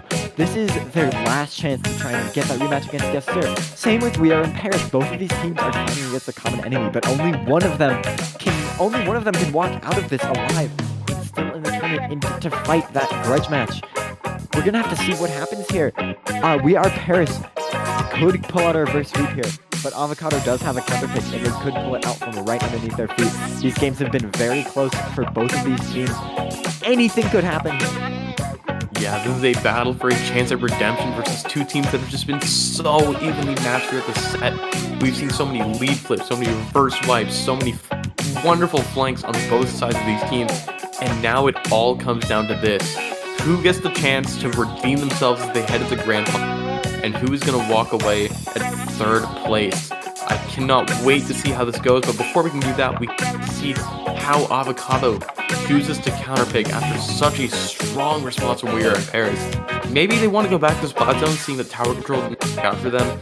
Maybe they want to try a different map that might suit their comp a little bit better, gives the roller a little more room to sort of play around with. It's really, time will really tell how this turns out. Yeah, and Avocado is thinking about their counterpick very, very carefully here. I think that counterpick did kind of blow up in their face with the Rapid Blaster being able to play around that geometry so well. And their bubbles weren't really effective because they had that Sky Strike, they had that Bria, they had the tools to completely shut down their big bubblers, and that was kind of their game plan for pushing. And when your big bubblers just get completely shredded by a single Tri-Strike, that is very bad for you. Yeah, and they know that this Tri-Strike is likely coming. This Rapid has been a mainstay, not only throughout the set, but throughout this tournament. It's just been working out so well for them. And we've seen both of these teams have pretty static comps in the tournament. We did see We Are in Paris switch out a Splash for the machine, but other than that, it's really just been a choice between the vanilla and the custom on the side of Avocado. So it'll be very, very interesting to see. Maybe we'll see a final comp switch, maybe we'll see another playstyle switch, but as the bell sounds, it looks like we are heading right into Game 5 of this set on Rainmaker Eeltail Alley, one of the newly added stages of Splatoon 3. And we are seeing We're in Paris using the same comp, and we're seeing the same exact comp prepare for bubble and make it double on the side of Avocado. And here we are in Game 5, Rainmaker Eeltail Alley. Not Yeah, this is going to be really interesting to see. Avocado getting an early pop. The comp is definitely more tuned towards DPS, getting that pop on the Rainmaker shield. But We Are Paris also has some very good control here. Very good AoE. They can play around those ledges very well here, especially in mid. That Rainmaker is going to be very easy for the Rapid Blaster to pick. That Crab Tank is also opening up a whole lot of space for their team. Brush starting out below as well. We Are in Paris has set up fairly well here. We're just going to have to see if their setup can pay off and get them the right picks that they need in order to get the advantage and make a push. The Brush did end up trading with the machine though, but it didn't really work out in either team's favor. Neither team has gotten enough control to grab the Rainmaker here. But with the machines fighting each other, this could be exactly what we see to decide who gets control of what. There's no one in the way to stop the Rainmaker here. Ooh, but that Junior manages to rotate back just in time to catch that Rainmaker before they get that checkpoint. They couldn't quite get that there, and We Are Paris is now 2 down. That was a very risky play, and it didn't quite work out. Even if they didn't get the checkpoint, that was a beautiful breakaway on the side of the machine on We Are Paris, and now we're seeing Avocado trying to respond to that. They need to get some points on the board, and the Rollers fighting on the right side of the map. They do pop the big bubbler to sort of survive in that 1v2 a little bit longer, push forward, but they are getting whaled by the Brush, and they do get picked off, and Avocado's not been able to move forward that much. The Brush is kind of getting surrounded and does go down. Could open a path for them to move forward with all the paint they have on the floor, but the Rapid Blaster on the side of We're in Paris is able to take so much space and have so much control from so far away. The Rapid does go down, but there's only 15 seconds left on this Rainmaker timer. They have to move forward now. They don't have a choice, or else the Rainmaker's going to explode. They get right to the checkpoint, and they do break the checkpoint, getting the lead back from We're in Paris. What a clutch play from Avocado, right as the Rainmaker's about to explode. And now the onus is on We Are in Paris to not only checkpoint, but get the lead back. Yeah, this is fairly good for Avocado, but it is by no means the game. The first checkpoint is very easy to get on this map, jumping from that bridge. Avocado did have to take an alternate route, but that did end up not really leading into a further push, which is the main advantage of that route. Similar to Flounder, one of the checkpoints is very quick, but one of them is very good for continuing your push. But we are seeing specials coming out from We Are Paris, trying to get that advantage here, trying to get just enough space.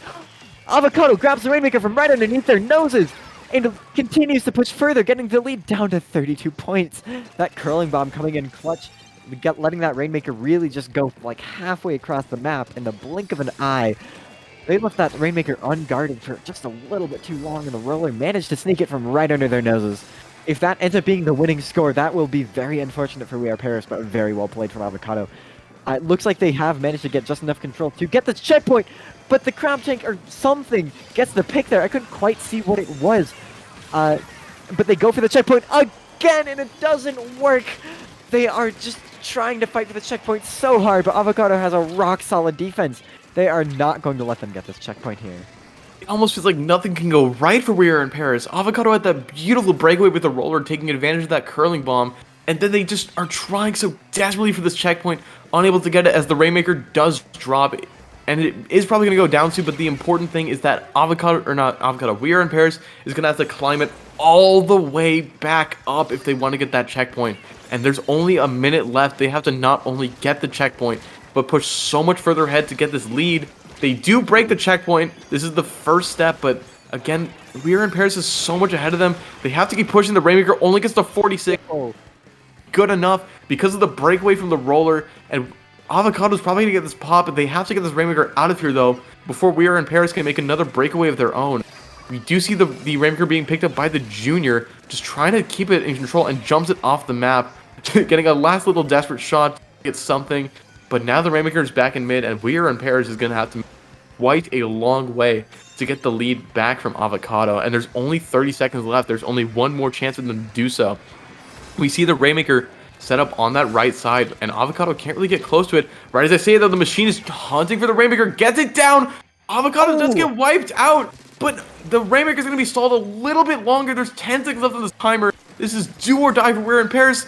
They do just barely get the lead though. They have to hold it. There's 5 more seconds there. Rainmaker gets all the way to mid, and what a clutch push as We Are in Paris barely takes it over Avocado. What a beautiful play with that Rainmaker on the right side of that map, and they're just barely able to steal the lead and make it out of there alive. A highway robbery as We Are in Paris makes the reverse 3-0 sweep. Beautiful plays. Wow, very well played from both of these teams. If I were on either of these teams right now, I would be immediately DMing the other team, yo, do you want to be scrim partners? These teams are so evenly matched. Very, very fun match to watch. Now we're going to have to see if We Are in Paris can beat Avocado. They did lose 3-1 to Avocado a while back. So we're going to have to see if they can kind of get a redemption here. But that being said, we are going to go on a very short break. We will see you in just a bit, though, because I do believe that Yessir is waiting here.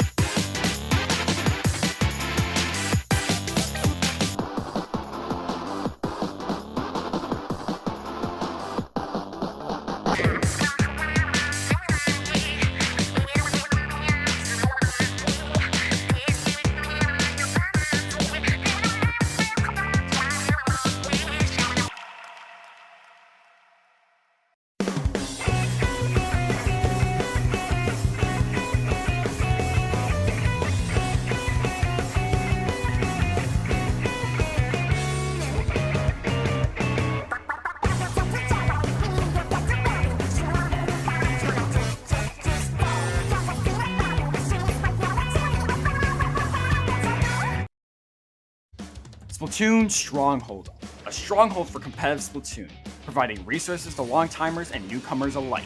If you're new to the competitive scene or still figuring out how to join, we have a getting started guide and plenty of other resources to help you in your journey. If you are a seasoned veteran, we still have plenty to offer. You can find and join tournaments as well as participate in our Captain Forum and find free agents and teams. Our mission is to make competitive Splatoon easily accessible to everyone. So what are you waiting for? Join the Splatoon Stronghold today!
Hello everyone and welcome back to Paddling Pool 196.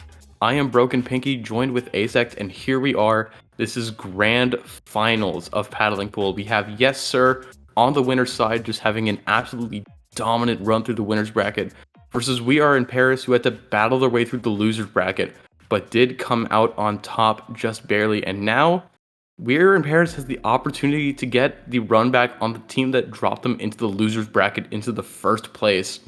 The storylines here are incredible, but time will tell to see who is the winner of the story. We do have game one here on Splatzone's Sturgeon Shipyard, which is one of the more favored returning maps from Splatoon 2. I believe we've seen this map before in this tournament, but we're just gonna get right into it. Again, this is grand finals, winner takes all, and the onus is going to be on We Are in Paris. They have to win a higher extra set as they are coming from the bracket. But getting right into it here, we are seeing We Are in Paris running their Rapid Blaster comp that's been working so well versus Yessir, Double Splash, and Double Machine. Asik, what do you think about things as we go right into game one? We have seen these teams fight before. Well, not on stream, but they did fight, and they did get 3-1 earlier. We Are Paris, that is. But it by no means means that this is a free set for Yessir, because as we're seeing, they are already one down, and We Are Paris is in control of the zone at the very start. Yeah, we do see sort of a bloodbath going on in mid, and now Yessir is 2 versus 2 versus We Are in Paris. The Rapid Blaster is poking at the machine, just keeping a little bit more mid control. Pops in a bit of an spot, but is able to get away with it, and is able to get the pick on the Rapid Blaster, and this could be Yessir's to push back into zone. We see 2 dead on the side of Yessir. The machine going all the way around, gets the pick on the other machine. The last one is forced to jump out, and Yessir finally gets a chance to play and gets to push into the enemy court area. They do have a crab tank that they can set up on their snipe. It's going to be very good for them, except this brush is kind of just in that crab tank's face, and it's gonna not work out very well for Yessir. They did get the lead, but they aren't going to be able to hold it for that much longer here.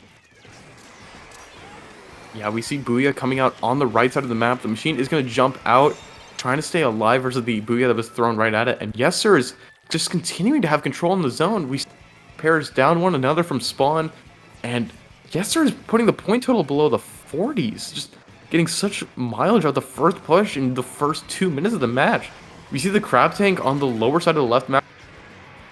Ton of value. But right as I say that, 2 people from Yessir go down, and We Are in Paris is able to get back into the zone and try and get some control back and not only chew through the penalty, but get a monstrous push going to get the lead back from Yessir. Yeah, this is very good for We Are in Paris for now. This game is definitely more balanced than it was when they were fighting Avocado. But that being said, they are still in the lead here, and they do have a fairly dominant lead at the moment. But it could swap at any moment because we have seen We Are Paris come back from this on Avocado's side when they were fighting Avocado. But that being said, they have pretty much wiped here, and they don't have a whole lot of time to push back in. Yessir has already set up in their court here. That splash setting up underneath the ledge being hard to find and hard to pick, and it does pay off. They get the pick on that machine and back off immediately. They are half to Crab Tank. The other splash almost has it now. And that Crab Tank is really all that they need in order to kind of secure this lead here. Ooh, that splash is going to flank the other Crab Tank here. Splash on splash violence, and it does look like that is going to be game one for Yessir, unless We Are Paris pulls out a miracle here. But no, it isn't going to happen quite in time.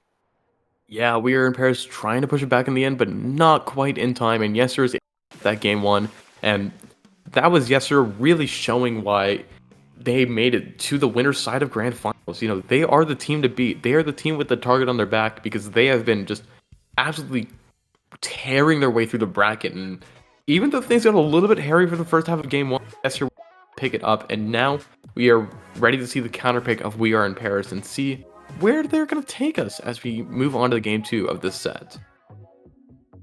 Yeah, hopefully this won't be as one-sided as it was last time. And even then, We Are Paris does need to win twice against Yessir, so they need to pull out something very, very surprising in order to win this set. But they have done that in the past, getting that reverse sweep on Avocado, so they are very hardy. They have the mental to be able to be knocked down 2-0 and then be able to come back from that, not losing a single game after that. This team has the mental to potentially beat Yessir here. Exactly, and that mental will be tested against the team that took him out in the winner's bracket and took a rather convincing game one. This is now We Are in Paris just having to regroup, get it back together, and try and win game two on Rainmaker Flounder, which is their counter pick. Flounder we've of course seen many times, but Rainmaker we have not seen as much. What do you think of this Asect? Rainmaker Flounder is definitely a very interesting stage. It has the sort of Eeltail Alley thing of one of the checkpoints being very easy to grab, but leaving Rainmaker in a horrible spot if you want to continue your push. Kind of just like in a weird low ground area with not really many options to push out of it. While the other checkpoint is basically like it's a little bit further away, a little bit harder to get to, but leaves you in a fantastic place to keep pushing. So it's a very nice trade-off between those two.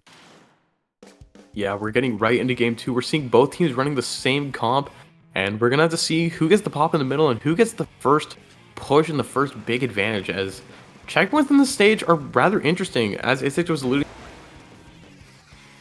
neither are free by any means, and we're just seeing a complete stalemate in mid.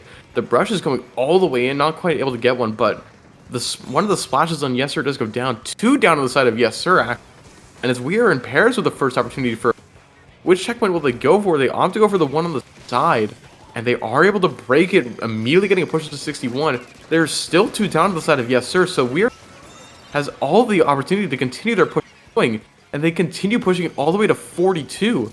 Now the question is, will that be the end of it? And considering that We Are in Paris is now 3 down, it looks like that will be it. Great push in the first minute, but there's still 4 minutes for Yessir to get it back together and just take this lead right back from them. Yeah, but We Are in Paris is not giving it up. They are using those flank routes to live in their walls at this point. The brush takes out that Booyah Bomb here, and they grab the Rainmaker, but it's going to get potentially taken out by this brush here. That is a very good spot for We Are in Paris. Just the splash left to defend this, just the brush left to pull this off. The brush gets to pick on the splash. That's huge for them. The Rainmaker isn't in a fantastic spot to keep pushing right here, but with that Killer Whale at the ready, they're going to be able to get this push off and continue just going a little bit further here. Yeah, this brush has been making some beautiful plays happen for We Are in Paris, not just in this game, but in the last few sets, and we're just seeing how much mileage is getting. Still able to move around quickly, gets the Rainmaker, pushes it down a few more points, down to 37, and We Are in Paris is all there, all back in position, all ready to keep this push alive and keep it going. Yessir is trying desperately to keep them away, and they do get the pop and the kills necessary to push. But what a first push for We Are in Paris, lasting 2 whole minutes and getting all the way down to 37. Very strong push that Yessir is going to have to respond to, and they lose the Rainmaker before they get the chance to get to either checkpoint. Yeah, this is very strong defense from Rear Paris as well. They are just continually flanking with that brush, living inside of their walls, just being able to be everywhere at once, and it really just is not allowing Yessir to have any momentum whatsoever.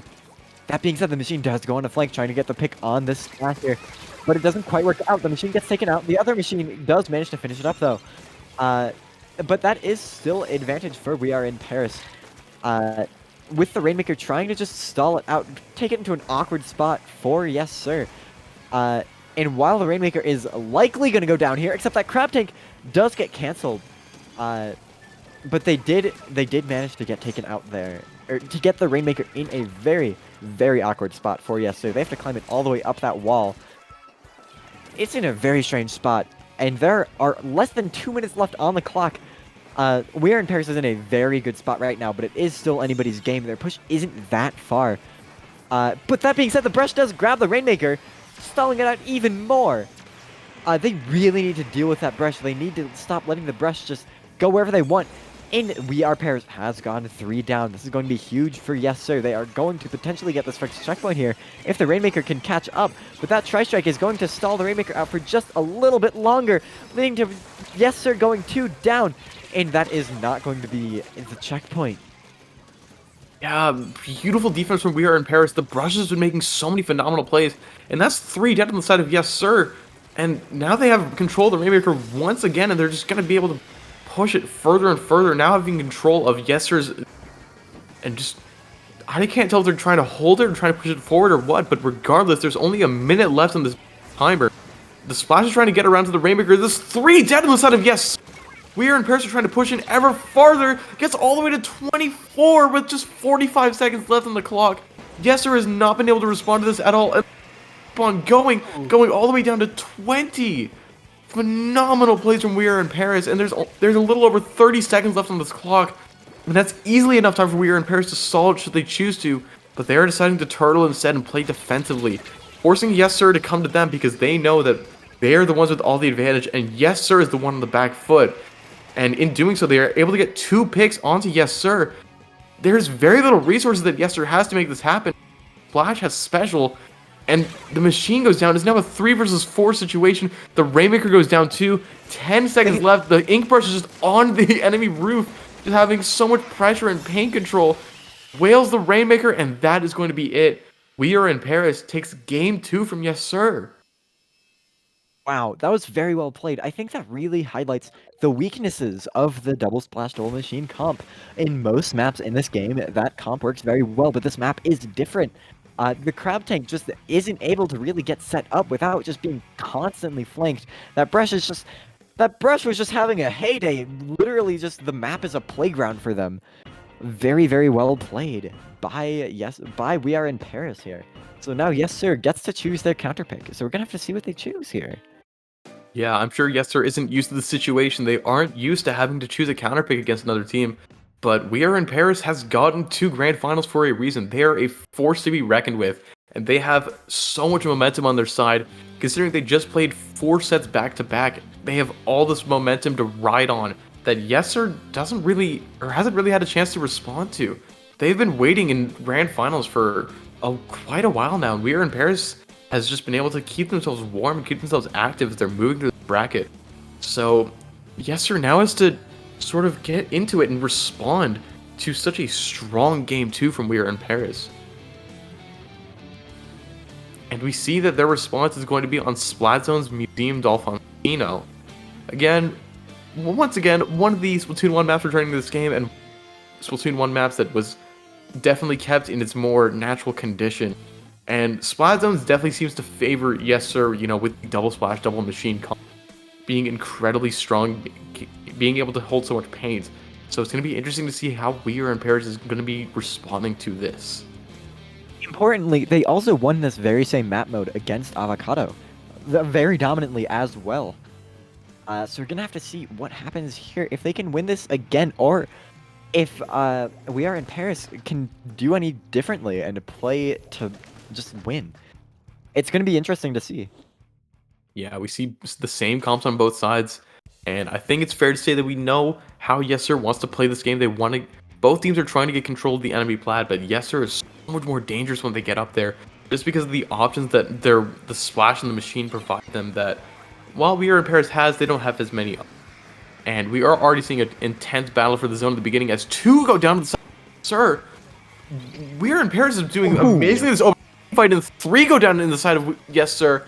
The last one is the splash loads all alone with the crab, and now We Are in Paris is the one pushing into the platform. Rapid Blaster is here, has the tri-strike, and is probably going to use it to shred the crab in the top. Instead of opting to run away and just trying to throw tri-strikes onto the platform itself, but We Are in Paris is doing a phenomenal job of keeping Yessir. The Rapid Blaster goes down, as do two other from We Are in Paris, and then be a wipeout as Yessir gets back control of the zone. Yes, this is very good for Yessir right here. Their comp is going to be very strong at holding, especially if they can pull out a crab tank, which they are fairly close to here. And the machine getting that pick with the Fizzy Bomb, the crab tank is going to come out and try and pressure this. Try and pressure We Are Paris here. But the crab tank from We Are in Paris also comes out and is going to win the crab fight here. And that is going to be We Are Paris on the upfoot. Yessir has taken the lead, but they are in the disadvantage at this point in time. That being said, they managed to turn it around and give Paris a 2-down situation here. Kills are happening left and right here. And with only 20 points left on the board, this is going to be a very, very dangerous situation for We Are in Paris. Yeah, I think Yessir heard you, Asec. They said, who's in disadvantage? It's not us anymore. And now Yessir, 9 points left on the clock. And there's only 2 people left on We Are in Paris to really contest this. The machine is battling for their lives. Just get one. But it's just the machine all by themselves. And Yessir is game 3. And now they're up 2-1. And this is not only set point. This is tournament point. Yessir, being in the winner's bracket, only needs to win 1 set to win this. And they've put themselves in a phenomenal position to do so. And now, not only does Yessir have to win on their counterpick, they have to win on one of Yessir's counterpick. That was very well played by Yessir. They managed to hold that zone very well, push into the enemy's plat, and then just hold them there. Using the crab tanks and booyah bombs to their advantage, both those vessels are very, very powerful right now. Yeah, and they are powerful for a reason. They're just able to deny so much area and apply so much pressure. And it is why we see them so much in the spot zones, because keeping the enemy away from the center of the map is key. It's what lets you get those monster pushes that we've been seeing from Yessir, not only in the set, but all tournament. So now We Are in Paris is going to have to respond and likely find a way to win Game 5 on a zones map if they can even get that far. So far, each team has won their own counterpick here. If that pattern continues, Yessir will take this set. Paris has to take just one counterpick from them, and that's all. They need to win their counterpick and then take a counterpick from Yessir. But this is match point for We Are in Paris. We could see another 3-1 happening here. This could be the very last game in the tournament, or we could see a bracket reset. Anything can happen here. Yessir has been dominant, but We Are in Paris has shown that they can win against this team. Yeah, We Are in Paris did take that one game, and they're poised to do so on their own counterpick, really playing to their own advantages. And I don't know, Yessir's just gonna have to try and find a way to respond, but We Are in Paris are definitely being meticulous. They know the gravity of the situation. They know that one more loss and it's over. They need to win 2 games in this set, and then win the next set if they want to take this tournament. And that is one heck of a mountain to climb against Yessir, who's just been utterly ruthless throughout this entire bracket. Yeah, Yessir being in winners finals has won against every single other team that they've fought. So if they lose this set here, it'll be the first set that they have lost in this entire tournament. But We Are in Paris has also, they've won against the team that Yessir managed to beat. So they are they have just a little bit more of a chance than Avocado to get this dub against Yessir. So we're gonna have to see what happens. They're thinking very carefully about their counterpick here. Yes, they do not want to give Yessir any chance to just pull the rug out from under them. We Are in Paris instead wants to be the one to make the comeback and to run it all the way back. They know it's going to be a very, very tall task against Yessir, who is in winner's side of Grands for a good reason. There's so many things up in the air, so many questions to be answered, and we might get answers to a few of them in Game 4 as soon as it comes up. Yeah, it's just both teams are thinking so hard right now. It's going to be really interesting to see how this plays out. I'm betting that we'll see a counterpick that isn't zones. I think Avocado's main mistake against this team was counterpicking zones. This team is very clearly most comfortable on this mode with their double booyah, double crab comp that is very good at stalling out, which is what you really want to do on zones. It's a little bit less good at actually pushing up. They don't really have any specials to gain space. Their specials mainly just hold space here. Exactly. And we are seeing Rainmaker Eeltail here. A game that We Are in Paris won against Avocado, but just barely. We're going to have to see how this plays out. And it seems like We Are in Paris does like this kind of Rainmaker map, this sort of split decision. Do you go for the easy checkpoint or do you go for the extended push? And both times they have gone for and gotten the extended push that have won the game. Now they have to see if this strategy will work against Yessir. Did in Game 2. We Are in Paris is clearly very comfortable on Rainmaker. That Brush is able to very, very far ahead and allow for great distraction abilities while also being able to break away the Rainmaker. So we have to see how We Are in Paris leverages those advantages. Yes, respond to that, already knowing the tricks that We Are in Paris has up their sleeve from Game 2. Yeah, so both teams are currently just deciding their comps here. Probably also talking about what their plans are, because they need plans here. Especially fighting double splash, double machine, that makes it a little bit easier to plan around. There's only 2 weapons that you're fighting, so if you can reliably win a fight against both of them, then you're golden. But also, both of those weapons are so versatile that there isn't really something... There's not really a trick to winning the fight with them. With some weapons, like blasters, you just get close to them. You just, like, move around a lot. Chargers, you play out of their sightlines. Machine and Splash, though, are just very versatile. So the way to win a fight against them is mostly just to make better plays. And that's why they're the 2 best weapons. Yeah. They're just very versatile, and that's why you see them so much, because there isn't a bad machine map, there isn't a bad splash map. They're both very versatile. And speaking of machine and splash, we are seeing both of them on both teams. Yessir rocking a few more of those, whereas We Are in Paris opting for their ink brush and their rapid blasters that's been working. However, it's not working well in the pop department as Yessir is getting the first pop of the game, and with that a good amount of control in mid. We do see the early crab come out from We Are in Paris, able to get the pick on the splash. 2 down to the side of Yessir once again. We Are in Paris gets a wipe out of the opening team fight, and they're going to get a very, very easy checkpoint if they're able to make it there before Yessir responds in time, and they do in fact get this checkpoint. Another goes down on the side of Yessir. It's a 3v3, but it's We Are in Paris with all the momentum. We see 1 pinning over the pedestal, but 2 are dead on the side of Yessir. We Are in Paris has so much ability to just push forward as much as they can, but they only get it to 45 before it's now a 2v3 situation to back out, and I think that's going to be the end for this opening push. Very, very strong opening push. We're not even a minute in, and they're already past the 50-point mark. Very, very well played. Huge wipe on that opening push. The crab tank really managed to open up so much space for them there. The brush is also just still living inside of their walls, being very, very aggro here.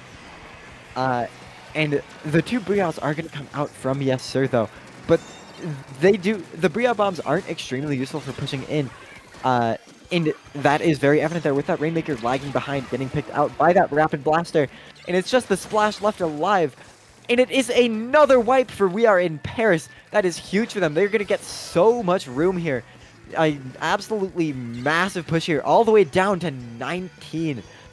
Very, very good. That will activate Last Ditch Effort on Yessir's team fully. Those machines are both going to have double Fizzy Bomb, which is going to be very good for them, but they also have a whole lot of ground to cover here. Exactly, and we saw just how the 1v1 of the Rapid and the Machine was just able to just turn the entire situation on its head, and now Yessir not only has to break the checkpoint, but they have to get all the way down to 18 points versus a team that is very content to defending. And it's just the machine on the side of Yessir that are very quickly collapsing in on it. And now everyone from Yessir is coming from spawn, and We Are in Paris just has the ability to take so much control over the map. And the Brush is the one picking up that Rainmaker, trying to just stall it out a little bit longer. This game is halfway through, there's only 2.5 minutes left, and Yessir is one heck of a mountain to climb. Although they are pushing in and they have taken out most of the people of... It is kind of just that Rainmaker isolated in that corner, just desperately trying to stay alive, but they do get picked by the crab tank from across the map. And now Yessir is going to try and use this to sort of leverage any kind of push opportunity to at least break the checkpoint, if not get further. Yeah, and with We Are in Paris going 2 down here, it is going to be a checkpoint secured for them, but they probably won't be able to push past this here. They will get popped, actually, but they aren't going to be able to get control to push past it here. The machine dying to that Fizzy Bomb from the other machine. The splash going down as well. The Rainmaker is going to reset here. And they managed to grab it for just a little bit, but get taken out. That is actually going to be really good for We Are in Paris. It's going to let them stall out for just a little bit longer here. They're trying to let that Rainmaker reset, holding it all the way back there. Yessir doesn't really have a tool to push in there. If they had a Brush on their team or something, then they would be able to try to sneak for that Rainmaker. But that's where the disadvantages of having such a one-note comp really start to show, because they don't have a lot of things that they can do. Only 2 weapons worth of stuff that they have at their disposal here. Yeah, and neither of those weapons, or both of those weapons, the Splash and the Machine, are kind of slow in how they would like to special. And that's in direct opposition to this Brush who third, but taking out the Rainmaker and just stalling time out a little bit longer. Yessir only has 1 minute to make it happen, and while We Are in Paris does have man disadvantage, still have to move so deep into their territory to get this lead back. Their only option is to push right. The left route is too wide, and we're seeing Yessir just really taking their time. They know that they really don't want to take us to a game 5. But We Are in Paris is not making it easy for them. The Rainmaker's pushed all the way back by the Whale and the Brush, but the Rainmaker's able to get around the Brush, and versus the team that's already white, they 25 points though. Yessir is not quite able to get the lead. They are able to get it close, but they don't contest the Rainmaker pop, and We Are in Paris is the one that has control over that entire area as they just spawned from there. The crab is there trying to just create some form of opening, and We Are in Paris is losing the Rainmaker. They do get the pop, and they do get a little bit of overtime. Yessir's just throwing themselves at the Rainmaker, just quite able to get the lead back. And We Are in Paris takes game 4. Asect, we're going into a game 5. Wow, this could be a bracket reset here. All that We Are in Paris has to do is win Yessir's counterpick. Knowing Yessir, they're going to counterpick zones though. So that is going to be a huge mountain to climb. Their comp is definitely not suited towards splat zones. Their comp is suited towards Rainmaker more. They have that really aggro comp that's really good at pushing in, causing disruption. While Yessir has a comp that's more attuned to holding space fairly conservatively, which is what they've been doing in zones. They've been having a lot of success with it. Yeah, just because it is simple, winning on the other team's counterpick does not mean it is easy. We Are in Paris has not been able to win a game on zones this set, and that's going to be their only option here if they want to get this bracket reset and keep the run alive. This is Yessir's chance to just end the tournament here and say, we are the winners. You guys in Paris, you're only second place to us. But Yessir is not going to have to be strategic in their counterpick. They're going to have to be strategic in their comp and their in-match play. And it seems like Yessir has already chosen their counterpick, it seems like. Maybe pop up on the screen? Yeah, they've certainly thought fairly hard about this, but also it's not that hard because all they have to do is just pick a zones map. And so we have seen ink blot zones here. This is the first game we commented together, I think, so it's nice to wrap it up if they do manage to win this here. But we're just gonna have to see what happens. It's anybody's game. Yessir is playing on map advantage. They have the advantage on this map, and they have the advantage on the mode as well. But We Are in Paris knows their tricks now. They have lost 2 splat zones games here, so they might be able to pull this third one off. Yeah, and regardless of what happens, this is the last game of this set. We are in Game 5, winner takes all, and we see both teams just scrambling for control of the zone. Yessir has immense control in mid, and doing pretty well in this team fight. This opening team fight is 3 versus 3. We Are in Paris is able to get the cap, though, and 2 go down on the side of Yessir. This is what we've been seeing, though. We Are in Paris just... It's the middle portion of the game where Yessir is back in. So on a map like Inkblot Art Academy, you really have to hold and make sure that the enemy cannot leave their plat safely. And we can see We Are in Paris is just getting set up, that Rapid Blaster laying down, throwing off those tri-strikes, and trying to get that timer as possible. It's only at 58, which for zones isn't that deep, especially as we've seen Yessir being able to get the knockout, but beautiful plays by the Rapid Blaster trade. Wonderful direct into Inkmine combo, but regardless, Yessir is the one with the zone. That brush is sharking there. They don't know the brush does manage to get a pick there. That's going to be pretty huge. Getting a pick on that splash is going to deny Yessir a crab tank. And the other splash going down means that they won't have a crab tank to hold this fight. 58 to 59 points. Yes, We Are in Paris might be able to cap the zone here and hold the lead against all odds. The machine does push in, pop that Bria bomb to stay safe. But they are kind of in a strange position at this point in time. The crab tank does come out in a kind of awkward position here, just to try to get any value out. And it does manage to get a pick. The other crab tank is out and trying to get value here as well. We're just seeing deaths happening left and right. We Are Paris is 2 down, but they are still in control of the zone.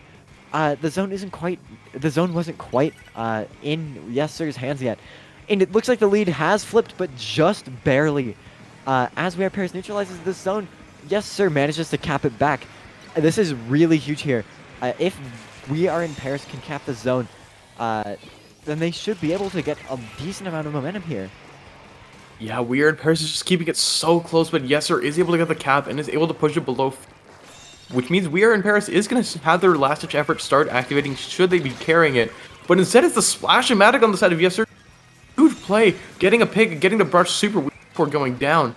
We Are in Paris is just not able to safely keep control of the zone because just the way Inkbot is laid out, and the brush is trying to get their way in, but it just can't make it around the block and the machines. It's now a 2v2 for control of the zone, and Yessir has an overwhelming advantage here.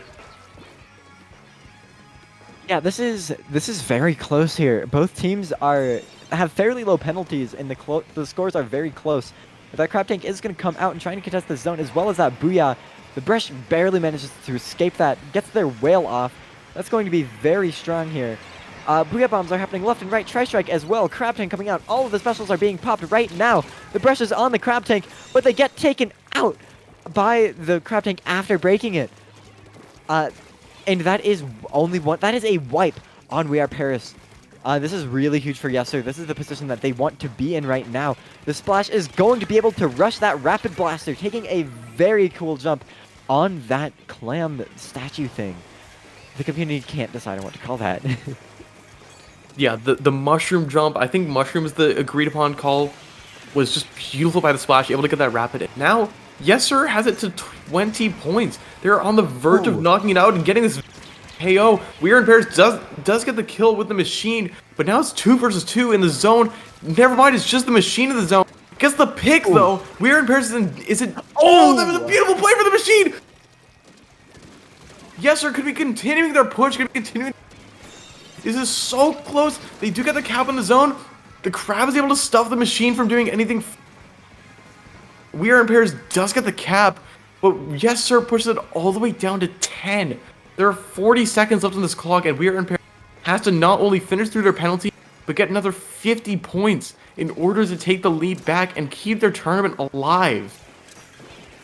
Yeah, but this is also a very good situation for We Are in Paris. That machine having full last-ditch effort is going to mean that they have so much fizzy spam on the zone, and that is going to be huge. Booyah Bomb coming out on their plat, opting to push forwards here, trying to take out that crab tank while their team paints the zone. They get taken out, and the zone is still contested here. 12 seconds left. Whoever caps the zone here pretty much wins. Yessir has capped the zone, and that is, like, unless this machine can pull out an absolute miracle, it does look like that is going to be Game 5 for Yessir. what an incredibly close game, but Yessir just barely able to pull it ahead. Gets the 3 down on the side of We Are in Paris and just able to hold the zone, prevent We Are in Paris from getting the lead back. And Yessir is going to be your paddling pool 196 champions. Not losing a single set, I believe only losing 4 games for the entire bracket. Just incredibly well played for Yessir, but we gotta give special mentions to We Are in Paris. Fighting their way through the losers bracket, making it all the way to 2nd place.